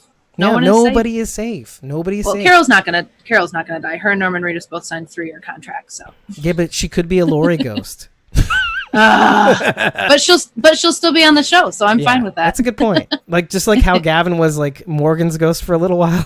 Yep. You know what it is anyway. Yeah. Oh my gosh. No, and you're right. And those two did sign 3-year contracts. I thought Maggie signed one too, or rather, I should say Lauren Cohan, but I can't remember. Mm-hmm. There was a third person in that round too, and I can't remember who it was. I do know that Alden had a similar contract. But he wasn't one of the 3 people I thought of. Okay. Still though, I like Alden. Yeah. I was panicking for him too because of the pikes and the pikes. Yeah. It wasn't revealed. No, it was only revealed. I think it was a couple of. No. It wasn't revealed. I had forgotten about his contract extension back in November when we went to Walker Stalker last year, or November, October. And like I forgot about those contract negotiations because it literally was a big thing for him because as he was brought on as this thing and we were like, what's going to happen? And it was like, oh shit, they believe in him that much. They signed like at least a year contract with him, which means he's going to be part of season 10. So anyway, you know what, Blazy? John and June might go too. That's just the way things go.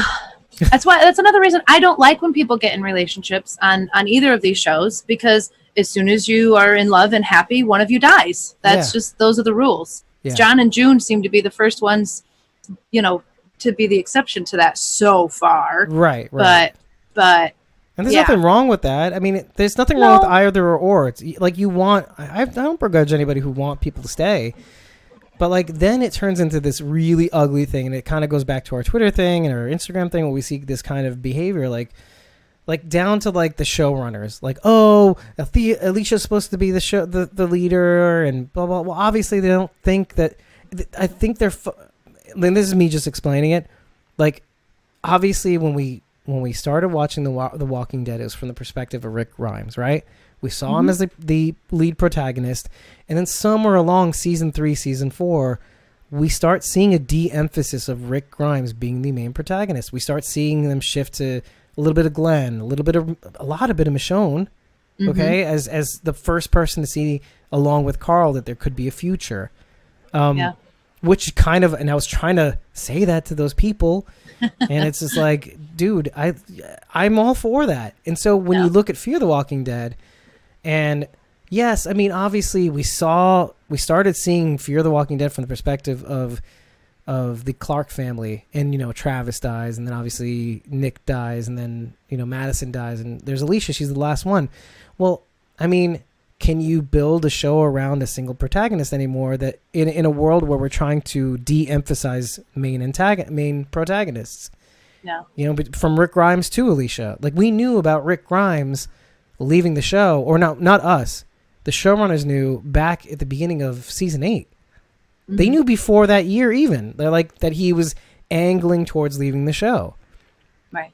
So, beginning of season 8 starts filming, starts airing, and they finally kind of reached an agreement of how we're going to finish the story without him, how we're going to let him go, because we want to give Andy what he wants, like we want to give him a break or whatever it's going to be. And they kind of hammer out a couple things, and then this is like well after filming.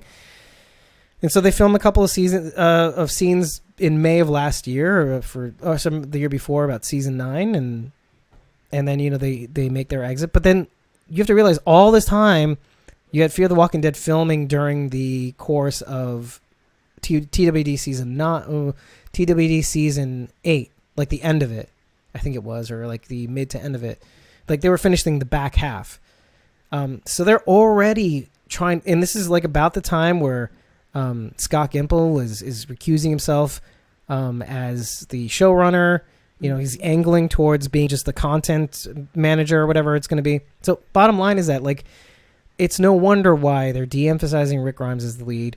It's no wonder why they're also de-emphasizing the cast, the Clarks. Because Frank Delane wanted to leave the show, and that kind of left the door wide open to do that as well. So as much as I don't like it either, I don't. I actually love the Clark family. I like that they weren't superpowered people with ninja swords and sheriff outfits and whatever Abraham was and Eugene. Yeah. Like all these caricatures of people. I like that they were real. But like clearly as we move through the apocalypse, the impossible is possible, right? That's the line in the beginning of the season, of this season. So it's kind of like, I'm okay with that. I'm okay with, as long as it's beautiful, it's ironic, it has content, I'm on board. Like, as long as the story is telling more than it's telling, like, as long as there's things I could pick apart, as long as there's things that I can jive with, and it's human, and it's still kind of like why we like the Clarks. It's like this raw, human, realistic kind of thing, even surrounded by situations that seem impossible. Like, there's still human connection there. Mm-hmm. Rant over. Sorry. Well, for me, when I'm watching a show, for me, the main character. Okay, so you have like your main character, right? So, for example, Rick Grimes. But also for me, I consider the main cast like pretty much anybody we see in the first season. To me, that's like your main cast, right? And so as far as your main, and then your like second main, I don't know. It makes more sense in my head. Like, as long as all of who I consider main characters don't get killed off, I'm fine with that. But like, well, here's my reasoning. What I'm thinking, right? Yes. So, but here's my So, okay, it's the same with both shows, though. It is kind of a thing, but I'm holding on to, like, we got Carol and Daryl. They're our OGs, and I very loosely lump Michonne in with there too, because she's been around a really long time, even though it wasn't season 1. It's but enough. It's enough, I think. Yeah. But like, to me, who have we got from season 1? Alicia, Strand, and Daniel. Were they all in season 1, or did Strand and Daniel come in season 2? Alicia season 1, Strand, and Daniel in season 2. Daniel season 1. Okay, so for me, those all three are main characters. As of right now, Alicia's our main because, it started with her and her family, and she's the only one left of the family. But yeah, her and Strand are the only ones that didn't leave the show for a little while and came back. Right. And I feel like if you kill off the main group we started with on any show, this is across the board. If you kill off every single character we started the show with, I feel like it loses its luster. It's not even the same show anymore. Now it's somebody else's show. I feel like if you're gonna take out the main, just end the show. wrap it up for everybody. How about this as a consequence? And this will be very symbolic. Imagine for a second, Daryl dies, Carol dies, Michonne dies, and just play with me on this one. Maggie dies, but what if Judith survives? There's still kind of an element of there is a transition. That. There's a handing of the torch, right? Yeah. To like a I would allow that because she technically was in the first season. It's not about family. It's not about characters, people. It's about what you leave behind. It's about what you leave behind. That's what matters. Like if there is some sort of... In life. Right. If there's some sort of significant handing off of the torch in a series, then that's what matters. Yeah. And it doesn't have to be family. It doesn't have to be blood. Even though like in our situation, it was Judith. You know, she wasn't there from the beginning. Yeah. But... Sure she was. Not in somebody's belly. Sure. Not yet. That counts. That counts. She was being made. Well, no, I mean, if she was Shane's, then yeah, it was already there. Was it already there? We keep going back. Well, and I mean, forth once Rick showed back up, Lori didn't hook back up with Shane, right? True. So if Judith is Shane's daughter, was that the first episode? Lori would have already had to have been pregnant. Yeah, I guess it was the first episode. And I remember what you said. It was like, oh, she was an embryo, so technically she was on the show. And like, no, maybe, I don't know. But she was referred to. I mean, there was reference to the baby. Well, no, I guess that technically was in season 2. No, I mean, well, yeah, there was no mention of a baby until afterwards. Yeah. Correct.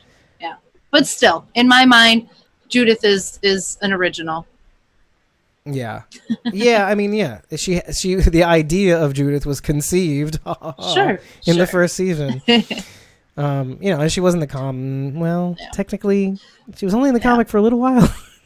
Yeah, she barely was in the comic, but that was my biggest problem with Game of Thrones. I mean, all everybody ever told me was like, "Oh, they kill everybody." I'm like, "Yeah, that's not something I want to that doesn't sound like I would enjoy that." Doesn't sound like a ride I want to be on.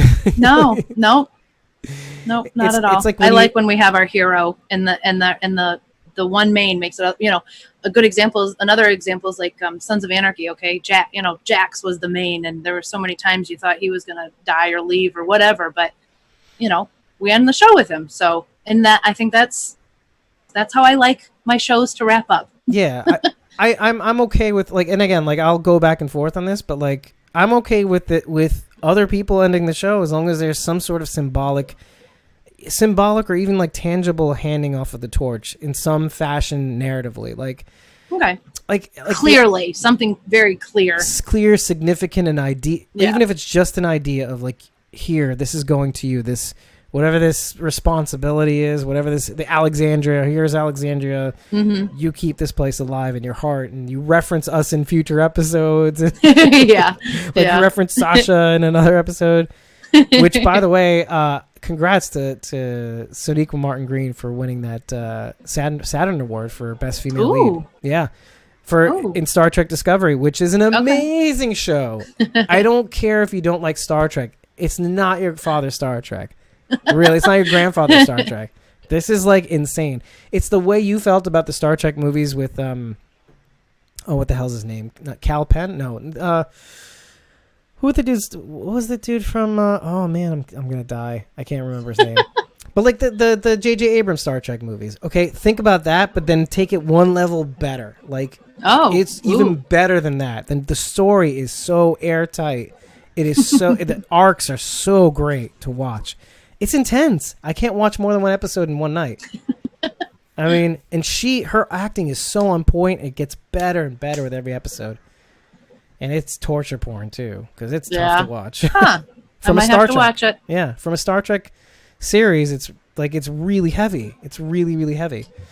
So anyway, I know we were talking about that, but I did want to bring a couple of things before we should end the show. I think we've had enough fruit on the table.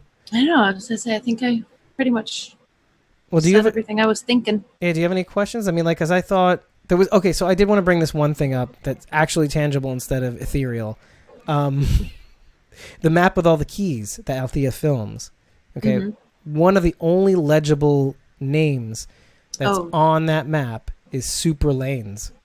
And this is what I'm referencing in the beginning of the episode. The one place that we haven't seen walkers, I think, unless we're talking about super lanes. Super lanes. Oh, okay. All right. So we're gonna see walkers in a bowling alley eventually. Yeah, I think bowling balls would make a pretty good weapon.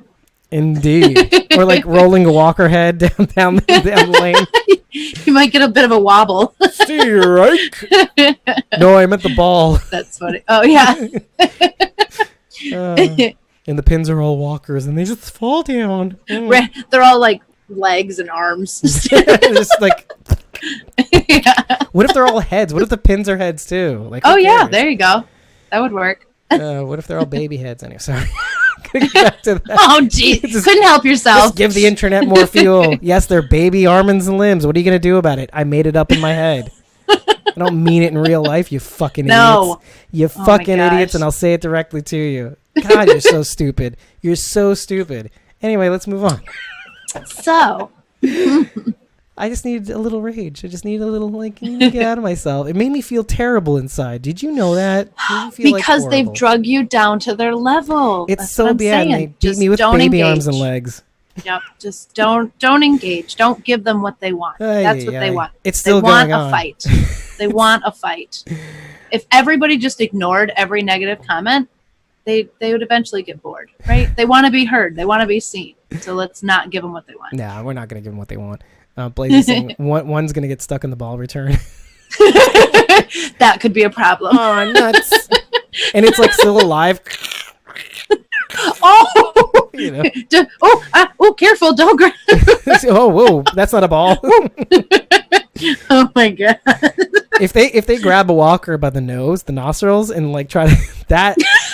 I think I'm not sure if that would be it for me. Like, do you know how fear's like gone, jump the shark. Like, if they did that, they would jump the shark, and I would respect them even more for it.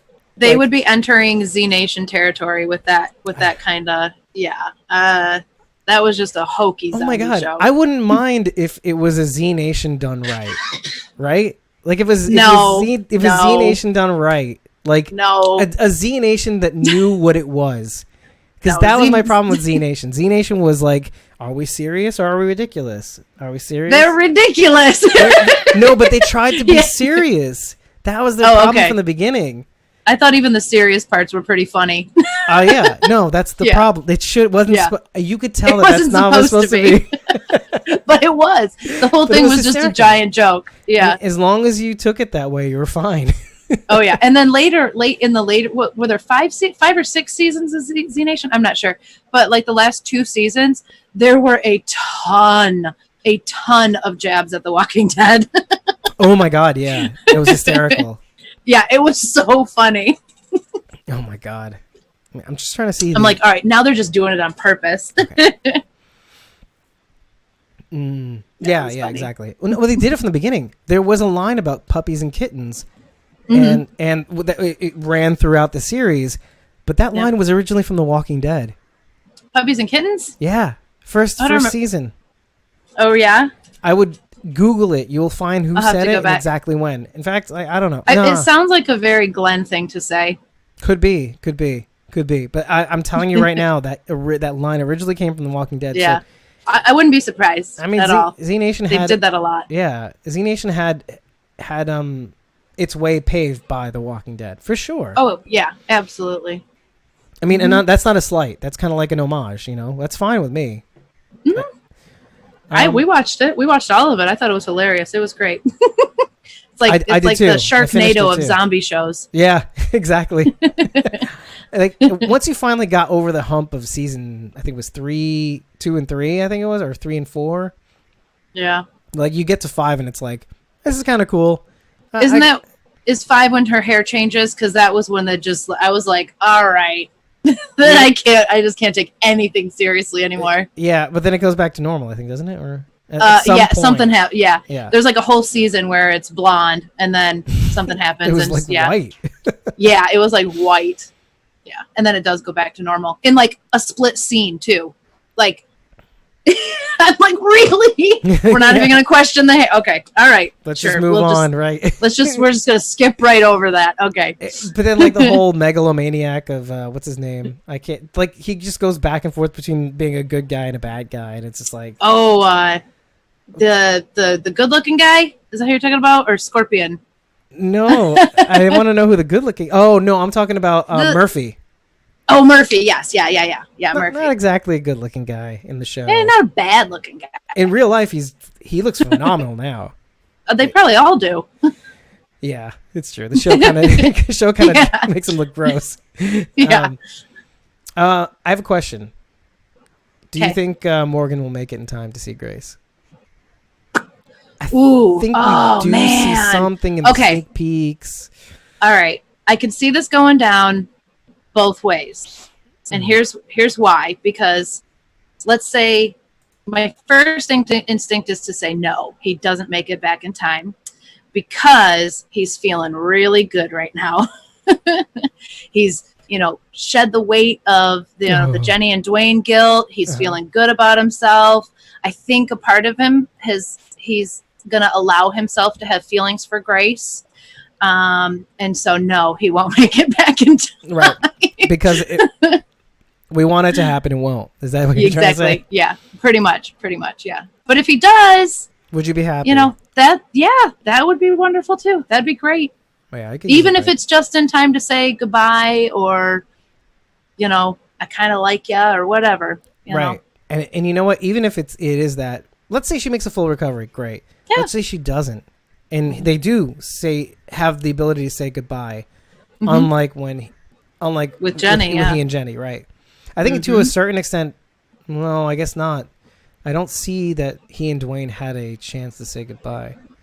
Not that we know of. It doesn't sound like that was something that he got. But, I mean, look at Grace, a drawn-out death where goodbye was kind of like, from when they said hello, I'm dying. This is a possibility. I mean, it's ideal for Morgan for, like, healing and growth as a character. But, by the way, Blazy said she's got to go. She's got to wake up in 3.5 hours. So thank you for making it. Thanks for sticking around. And Nisa says, by the way, it was T-Dog that said it right from the beginning. T-Dog. Okay. All right. Dead puppies and kittens. Just think about that. Have a safe flight, Blazy. We'll see you soon. Yep. And by the way, Bridget's saying he needs to be in love again. Let his guard down a little bit, Morgan. Yeah. Yeah. Sure. Yeah. I agree. Yep. I think he's tortured himself long enough about it. Yeah. Yeah. Exactly. Yeah. I think. Yeah. I mean, I really don't know what to make. I know that something's going to be thrown in the way to kind of doubt him a little bit, but I do think I don't know how these stories go at this point. It's the same way I feel about season 10 coming around. It's like, and by the way, Johnny Five's Alive is with me on this one. It's kind of like I am excited for season 10, but there is so much discomfort that I have, like when it comes to certain people. Like what happens? Where's the time jump? Who's together? Who's not? What is this propaganda?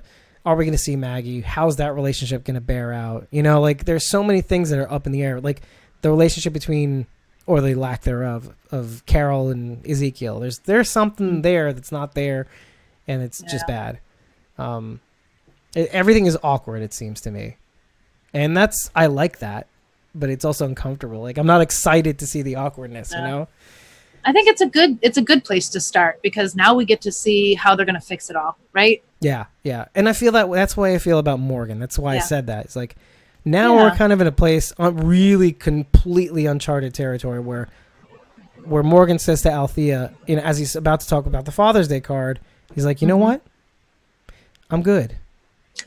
And I'm good. There's some breadcrumbs, and I think this is the last thing we'll bring up because there were some specific breadcrumbs in this episode that make you think, from the time Morgan sees the tanker come into Paradise Ridge, he already recognizes, I should have been there. Like, I should not have left Grace. I don't know what I was thinking. And no, dude, you know what you were thinking. You needed to learn how to say goodbye. You did not want to get into this thing where you're still looking over your shoulder and looking at your past. You're a human being, dude. Relax. But the whole reason why you bring something like this up is because sometimes you have to put that shit aside because you don't want to repeat history. Yeah. I mean, you don't want to get into the situation where you can't say goodbye again. Yep. I totally agree with you. And as soon as he saw that tanker and his reaction to it, I thought, you know what? Yeah, this is, you don't wait for these opportunities. When you have that chance, you take it then, because you don't know what's going to happen. I mean, for all he knows, Grace died 10 minutes after he walked away from her. You know what I mean? You take the chances when you have them. And I think when he saw the tanker, he thought the worst, right? Yeah. Oh, how could you not? You see something that's yours. My first thought is, oh God, everybody I know is dead. They killed everybody. Right. And even before that, when he walks into the, and this is what makes him seeing the tanker so much more alarming. They walk into the complex, and what do they pass by just as they're starting to get to where the condominiums are? Oh, the horse. The horse. And what does that make? Yeah. What did that make him think of? The whole the merry-go-round. Oh, okay. I didn't go there, but okay, sure. But also Grace's story about the horse. About the horse. Yep. Yeah. I should go deeper. By the way, to the point that he had this moment where he was just like, oh shit, I feel like I forgot something. Like I forgot that thing that made me smile. Yeah. And then there's this constant, and again, you see this, and then Althea's kind of wrapped up in this Isabelle thing, and she just can't shake it. Oh my gosh! It's really frustrating, right? I'm thinking, what are the chance? Okay, I knew immediately that she was looking for Isabelle, but then my next thought was, really? What, honestly, what are the chances? What do you honestly believe are the chances that she's going to be at this spot? Right. But remember what we said in the last episode, though. It's like when we first saw these people, we were handily convinced that they had something to do with the Commonwealth. Oh, yeah. Yeah. But, as viewers, I suppose we also knew that there were multiple areas that they were spread out. So Althea could be thinking this is a central location. And then obviously when she gets inside and realizes, oh shit, she could be anywhere. And then realizes they're not affiliated whatsoever. But, right. But how was she going to, did she play this out at all? But until that moment, by the way, you were convinced I'm not that 100%. They could be together. Yeah. Right. We're they're Splinter at least. Sure. I believed it was a possibility. Absolutely. Yeah. Yeah. But how was that going to play out? What if Isabelle was there? What if she was there? What if Al did find her? What did she think was going to happen? Yeah, it's but you know what? She wasn't thinking. No, she was not. Which again is very out of character for Al. I feel like she's usually very rational and thinks things through. Yeah, but you know what it is when you get. I could see the point at which Althea is listening to all these stories, decided she wants to be a part of these stories. Remember, so there's that. Mm-hmm. But now that she's covering Morgan's thing, and she's frustrated with him for just not saying. What he's not, which he's obsessed. She's obsessed with him, not saying what he's supposed to be saying. Why are you with me when you should be with Grace? You know it. Yep. And so that's getting her to think about, and that happens to us too. You see some friend who's all about this chick or something like that, and hold on, just bear with me on this one. But you get so frustrated that it makes you think of your situation, it makes you think of what you're missing or what you're, I should be getting this too, especially when you're younger. But in a world where there's just so little options, and when you finally find something, and it's it makes you think of your own thing. I get what you're saying. It's why not me? Morgan could be with Grace, and he's choosing not to, whereas she wants to be with Isabelle and can't because she doesn't know where she is. Right. So it's why are you wasting this opportunity? She's right there. Go be with her because I can't. And they they just work off each other, man. When he finally sees, he wakes up when he's pouring the gas finally, and he's it finally dawns on him, this person that you're looking for, you love them, right? And it's just they kept playing off of each other, and she's like, yeah. Yeah, I did. I loved her. This is when she starts opening up. Yeah. Clicks off the camera though. Opening up. I got you. But yeah, and it's you were hoping to find her there. It was but I realized it was just these aren't the same people. Right. They got the same idea, just different script. This. Yeah. They're not it. And I really hope we find out what they mean by that too. And then but yeah, exactly. I really do want to find out. Yeah, I'm on the Georgie train on this one. Like, I mean, recalibrating my sensors, obviously, but like, definitely not part of Isabelle's group though. But going back to like this idea is like it finally just between feeling like he let Grace down, between talking about Dwayne and the good times, and almost like and then seeing how hard Althea was working to run towards instead of running away from the person she loves. It's like, I'm a fucking idiot. I'm an idiot. Yeah. I'm a fucking idiot. I'm good. I can't be wasting time. I'm looking at this woman dying. We're not dying. We don't know yet. But like, this woman. Well, dying. I mean, he knows she's exposed. Matter of time. Yeah, maybe. I'm losing Instagram, aren't I? Oh, due to repeated restarts. Okay, so give me a second, guys. I feel like we hit that note, but hold on a second. Let me see how I'm doing on my stream too. Okay, no, I'm good. Hold on. Okay, hold up. I feel like I had him at the palm of my hand. Oh, shitballs. Hold on a second. Okay, hold on. I did the wrong thing. This is what I don't like. I don't like Instagram. I mean, I'm getting fed up. Oh, motherfucker. I'm losing my mind. It's getting later. But like Nisa's like, you're going deep. And I'm like, yeah, I've had a lot of coffee. It's the only thing keeping me sharp right now. I'll be honest with you. My tool shed. My keeping me sharp in the tool shed. Come on, Donnie. All right, let's rock and roll. Hold on a second. Let's see it. Show me.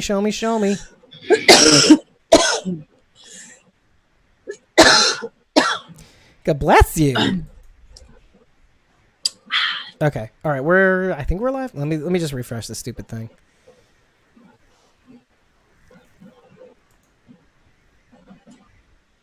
Okay, that's fine. Anyway, yes. Let's keep going. Okay. We're good. Yeah, I'm a fucking idiot, blah blah blah.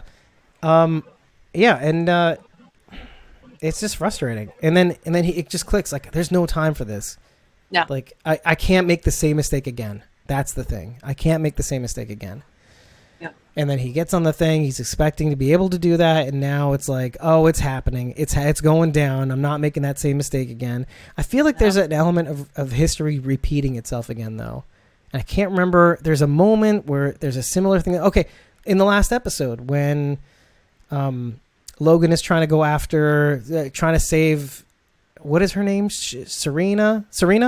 Oh, yes. Yeah. Serena, I think it was. And then like the interplay between that and the woman that they end up saving at the end of the episode who was from the settler group. So there's these elements now repeating itself again in this episode. Like Morgan is rushing after to not save Grace, but be there for her at the very least. Yeah. But at the very least, save her. So. I don't know much about radiation poisoning, but I mean, would it come on that fast? I feel like it would be like a slow growing type of, I don't know. Like I said, I don't know much about it, but I feel like it came on all of a sudden. And I don't know if that's realistic or not. Yeah. I mean, Tom has said a bunch of times that radiation's kind of like, it's time and exposure. It's, how soon after, how quickly, and how soon after the explosion, how close you were to it, how long you've been exposed. So it's all cumulative too. So true. And we don't know. I mean, if she's been out there for 2 years, it could be bad. Yeah. I mean, she survived after all her other people did not. So I could see it being bad. I mean, sure. I would defer to him. I know he didn't have much time to hang on, but I know he does Tom makes the effort to kind of stay, to at least come on at the beginning. Oh yeah. I know that when we do these Talking Dead takeovers, it's too late and we have to go and or they have to go. Yeah.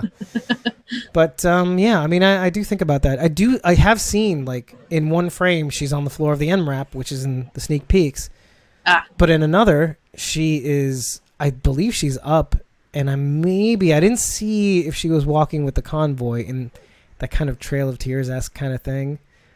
Because, the convoy was known for having their semis, their cars, and going in a wagon wheel or like this settler circle or something. Yeah. Conestoga wagon style. But like in the next episode, they seem to be without their cars. And something tells me that these settlers have something to do with that. Uh-oh. Right? Yeah. Did you see the sneak peeks after the episode? I did not. No, I watched it on the app this week, and they don't do the next time on at the end of the episode on the app. On Fridays. But if you wait one more day, they add it. No, I watched it today. Oh, you did? I got them. Yeah. I got it. I watched it today on the app. I did it like 2 times over. Maybe it's random. Like right after the episode? Yeah. Okay. No, it went right to credits. Yeah, right. It goes to credits, and then right after the credits, it has that part. Okay, maybe I should fast forward through the credits. Yeah. Okay. It's really quick. Because when it's on TV, they do it sort of simultaneously. Yes. Like next time on, and then they have the credits up in the corner. I know what you're saying. Yeah. That's what I was expecting, and it didn't happen. I'm like, "Bah!" Well, that's because they were trying to race to the next episode, because this was a longer episode. That's why we went off a little later. Yeah, so why don't we just go through sneak peeks? Like, if we did miss anything, I encourage you all to leave a comment. Yes. Definitely, please, if you can. If you're on YouTube, if you're on Facebook, just give us a like. If you have any questions, I mean, there probably will be, especially with all the off-topic stuff. Like, you may want to comment and ask me a couple questions about some of the details of some of these interactions. I'll send you the thread. It'll be fun. We can all grow and learn as a result. But anyway, if you do have a comment, leave them on whatever platform you're on right now. Throw us a like, show us some love, send us sparks, I guess, on Mixer or some of that online currency on Twitch or whatever it is. Whatever it is, and I'll figure it out, and maybe. Anyway, and yeah. So here are the sneak peeks. We'll go to the end of the episode, and I did put Mama Deadhead in my notes. Sarah Large. I can't remember. Anyway. So yeah, Morgan, this is not the end of the road, Al, and as Althea kicks over a TV and breaks it, while Tom, our guy from last episode, and Morgan watch on as this TV explodes. Something is frustrating Al, and so we need to know what that is. And it was on a TV. It was a video. Maybe it has something to do with some footage she got, or... Yeah. Well, Ginny was admiring, the fact that they were getting their messages out via cassette tape, so maybe she made some of her own tapes. Maybe they taped over her footage. That would piss me off. Oh, that would make her so mad. Oh, yeah. Yeah. I just got mad for her. Anyway, yeah, so let's see. Al and Morgan meet up with Strand, who says we have no food, no water, and Althea's filming something that happened. Basically, so as he's saying this, Althea's filming something on the ground, and it pans to a shot of the entire convoy, including West behind a semi. We're assuming that they're without vehicles. They're kind of huddled together, kind of like, colonial times. The cattle all died off. It looks like that's the scene that was It looked like they were in dire straits. Yikes! Yeah. Let me see here. John. Oh, John is saying, Morgan and Grace, is there something going on there? Like, as if, where were you, John? Hello. Well, he wasn't in the mall episode anyway, so. Yeah. And it cuts to a scene right after of Grace on the floor of the NRAP as she's like sprawled out, unconscious or like out of it, whatever it is. Al is filming Ginny. So there is that element again of like, do you remember the episode, right? The mid-season premiere where they had the different shots of people holding cameras, amateur camera. So we have an element of that in the next episode. And you do see amateur footage of Ginny arriving to save the day, quote unquote, question mark.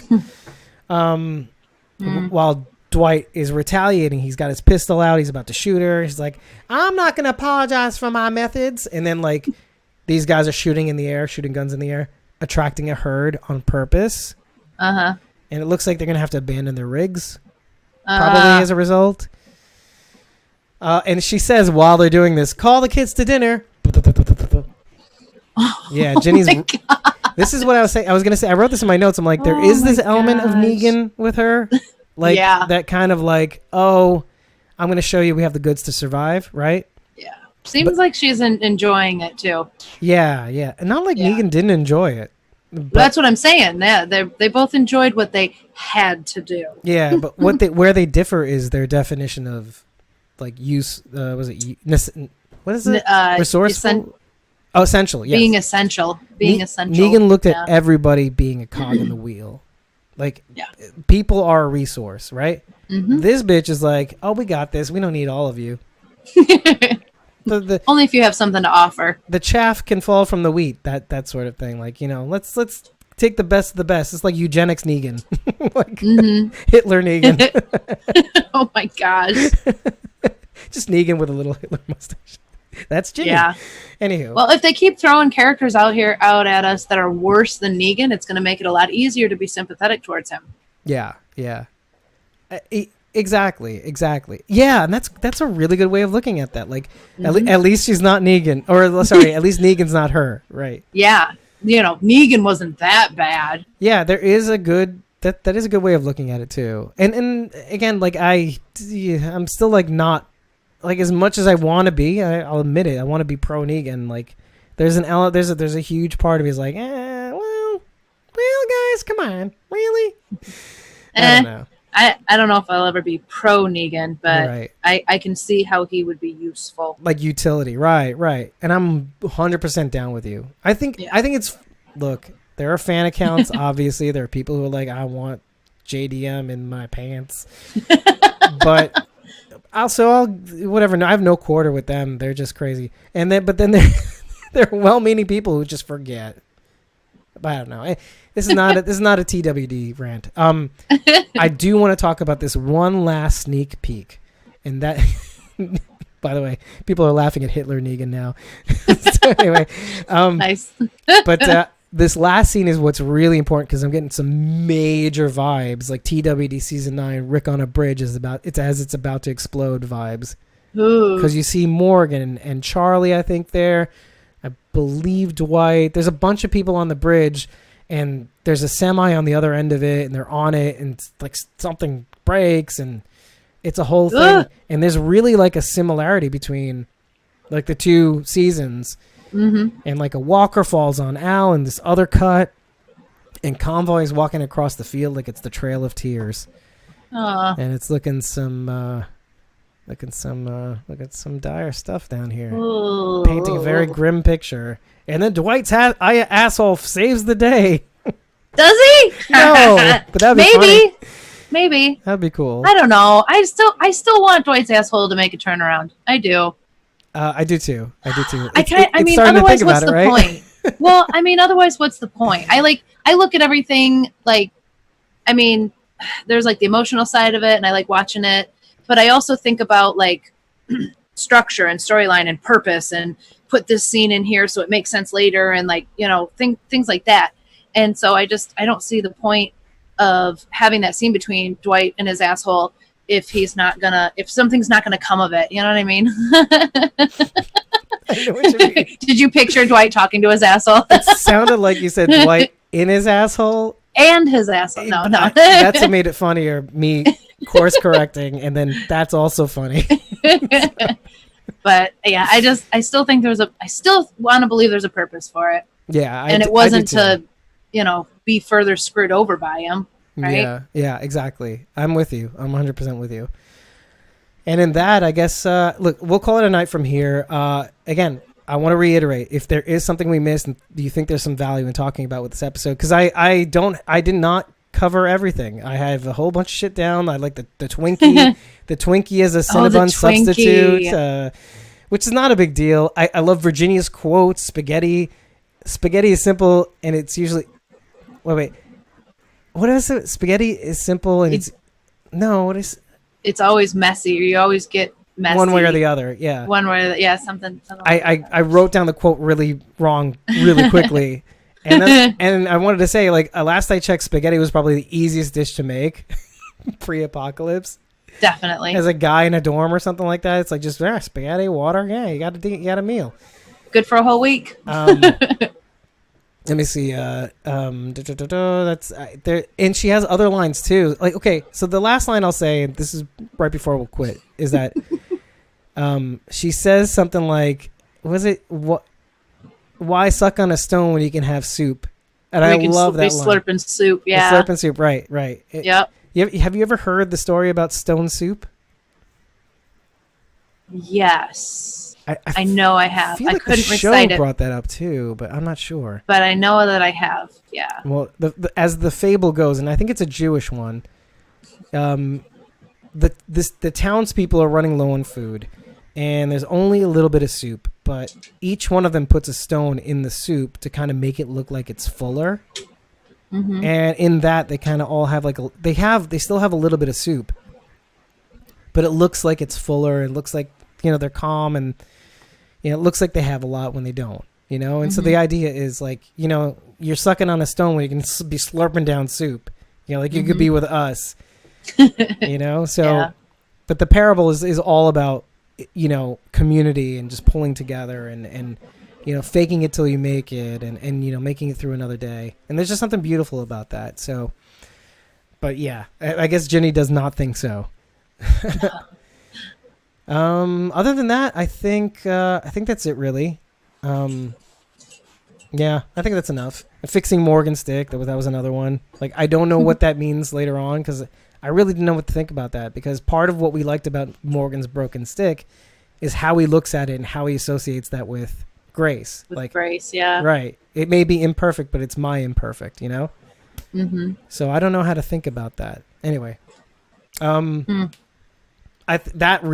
will cover everything, I think. Yeah. We killed it. We buried it. It's dead. It's dead. Chopped its head off. I'm watching The Purge now, so that's all that's in my head. Hey, we are too. The TV show, right? Yeah, the 10-week series, yeah. On Hulu, yeah. Yeah, it was on last year. I tried watching it when it was on TV, but I didn't end up finishing it, so we're watching it on Hulu now. Yeah, aren't they on the second season now? I don't remember now. Oh, I didn't realize there was going to be another one. No, we haven't finished the first. We haven't finished the first season yet. Yeah, I'm only 2 episodes deep. So. Oh, okay. Well, we're further than that. I won't spoil it for you. Yeah. Anyway, so okay, everybody, let's go to sleep. Not together, yeah, good night. Obviously. Yeah. Yep. But, I got to be up in 4 hours. Yeah.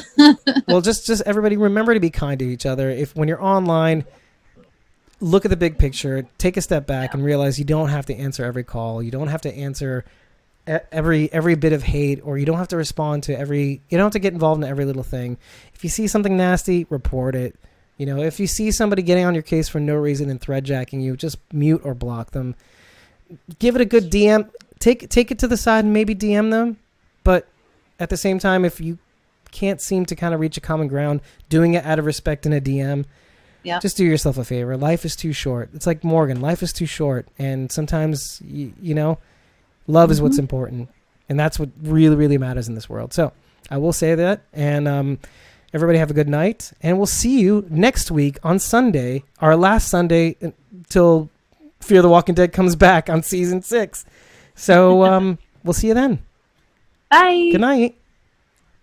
Bye. My husband does that too. Fuck you. I do it all the time now. That damn T-Mobile commercial. Bye. I don't know why that commercial makes me laugh so hard. The big fluffy things, and they're all saying hi and goodbye in the phone, and it cracks me up so bad, and I don't know why. I can't stop laughing when that comes on. Your husband does it. No, I do it. I mean, I do it, and then he makes fun of me. I'll say goodbye, and no matter if I'm like bye, he's like bye. I don't know how you haven't noticed. I've been doing it the last few. I just figured you were making fun of me. No, I do it to Evelyn all the time. My gosh. She's going out swimming. I go, bye. Bye. or it's what's the eHarmony commercial? Is it eHarmony or is it Match? The girl at the end of she's like, I don't play games and come find me. Oh, you're talking about Rebel Wilson? No. Oh. It's a girl on a dating. I think it's Match.com. No, it's somebody who's like on the site. It's not a famous person. Is it Match? Come find me. Oh yes, she's like, come find me. Evelyn hates her. hates her with the passion. We And I'm make fun of her so bad. and her hatred is making me go like, okay, I think it's hilarious, but your burning hatred makes me not think so. Like, I thought it was funny, but now you're taking it way too seriously. Gosh. That bitch! That is a bitch! She's a gold-digging bitch! I'm like, holy shit. Right? Oh my gosh. I don't disagree. No. But yeah, no, we make fun of her pretty hard. Yeah. Oh, loudy loud. Okay. Let's see, stop broadcast. Oh, that's what I was hearing. I was hearing echoes of us. And now we will stop streaming. Again?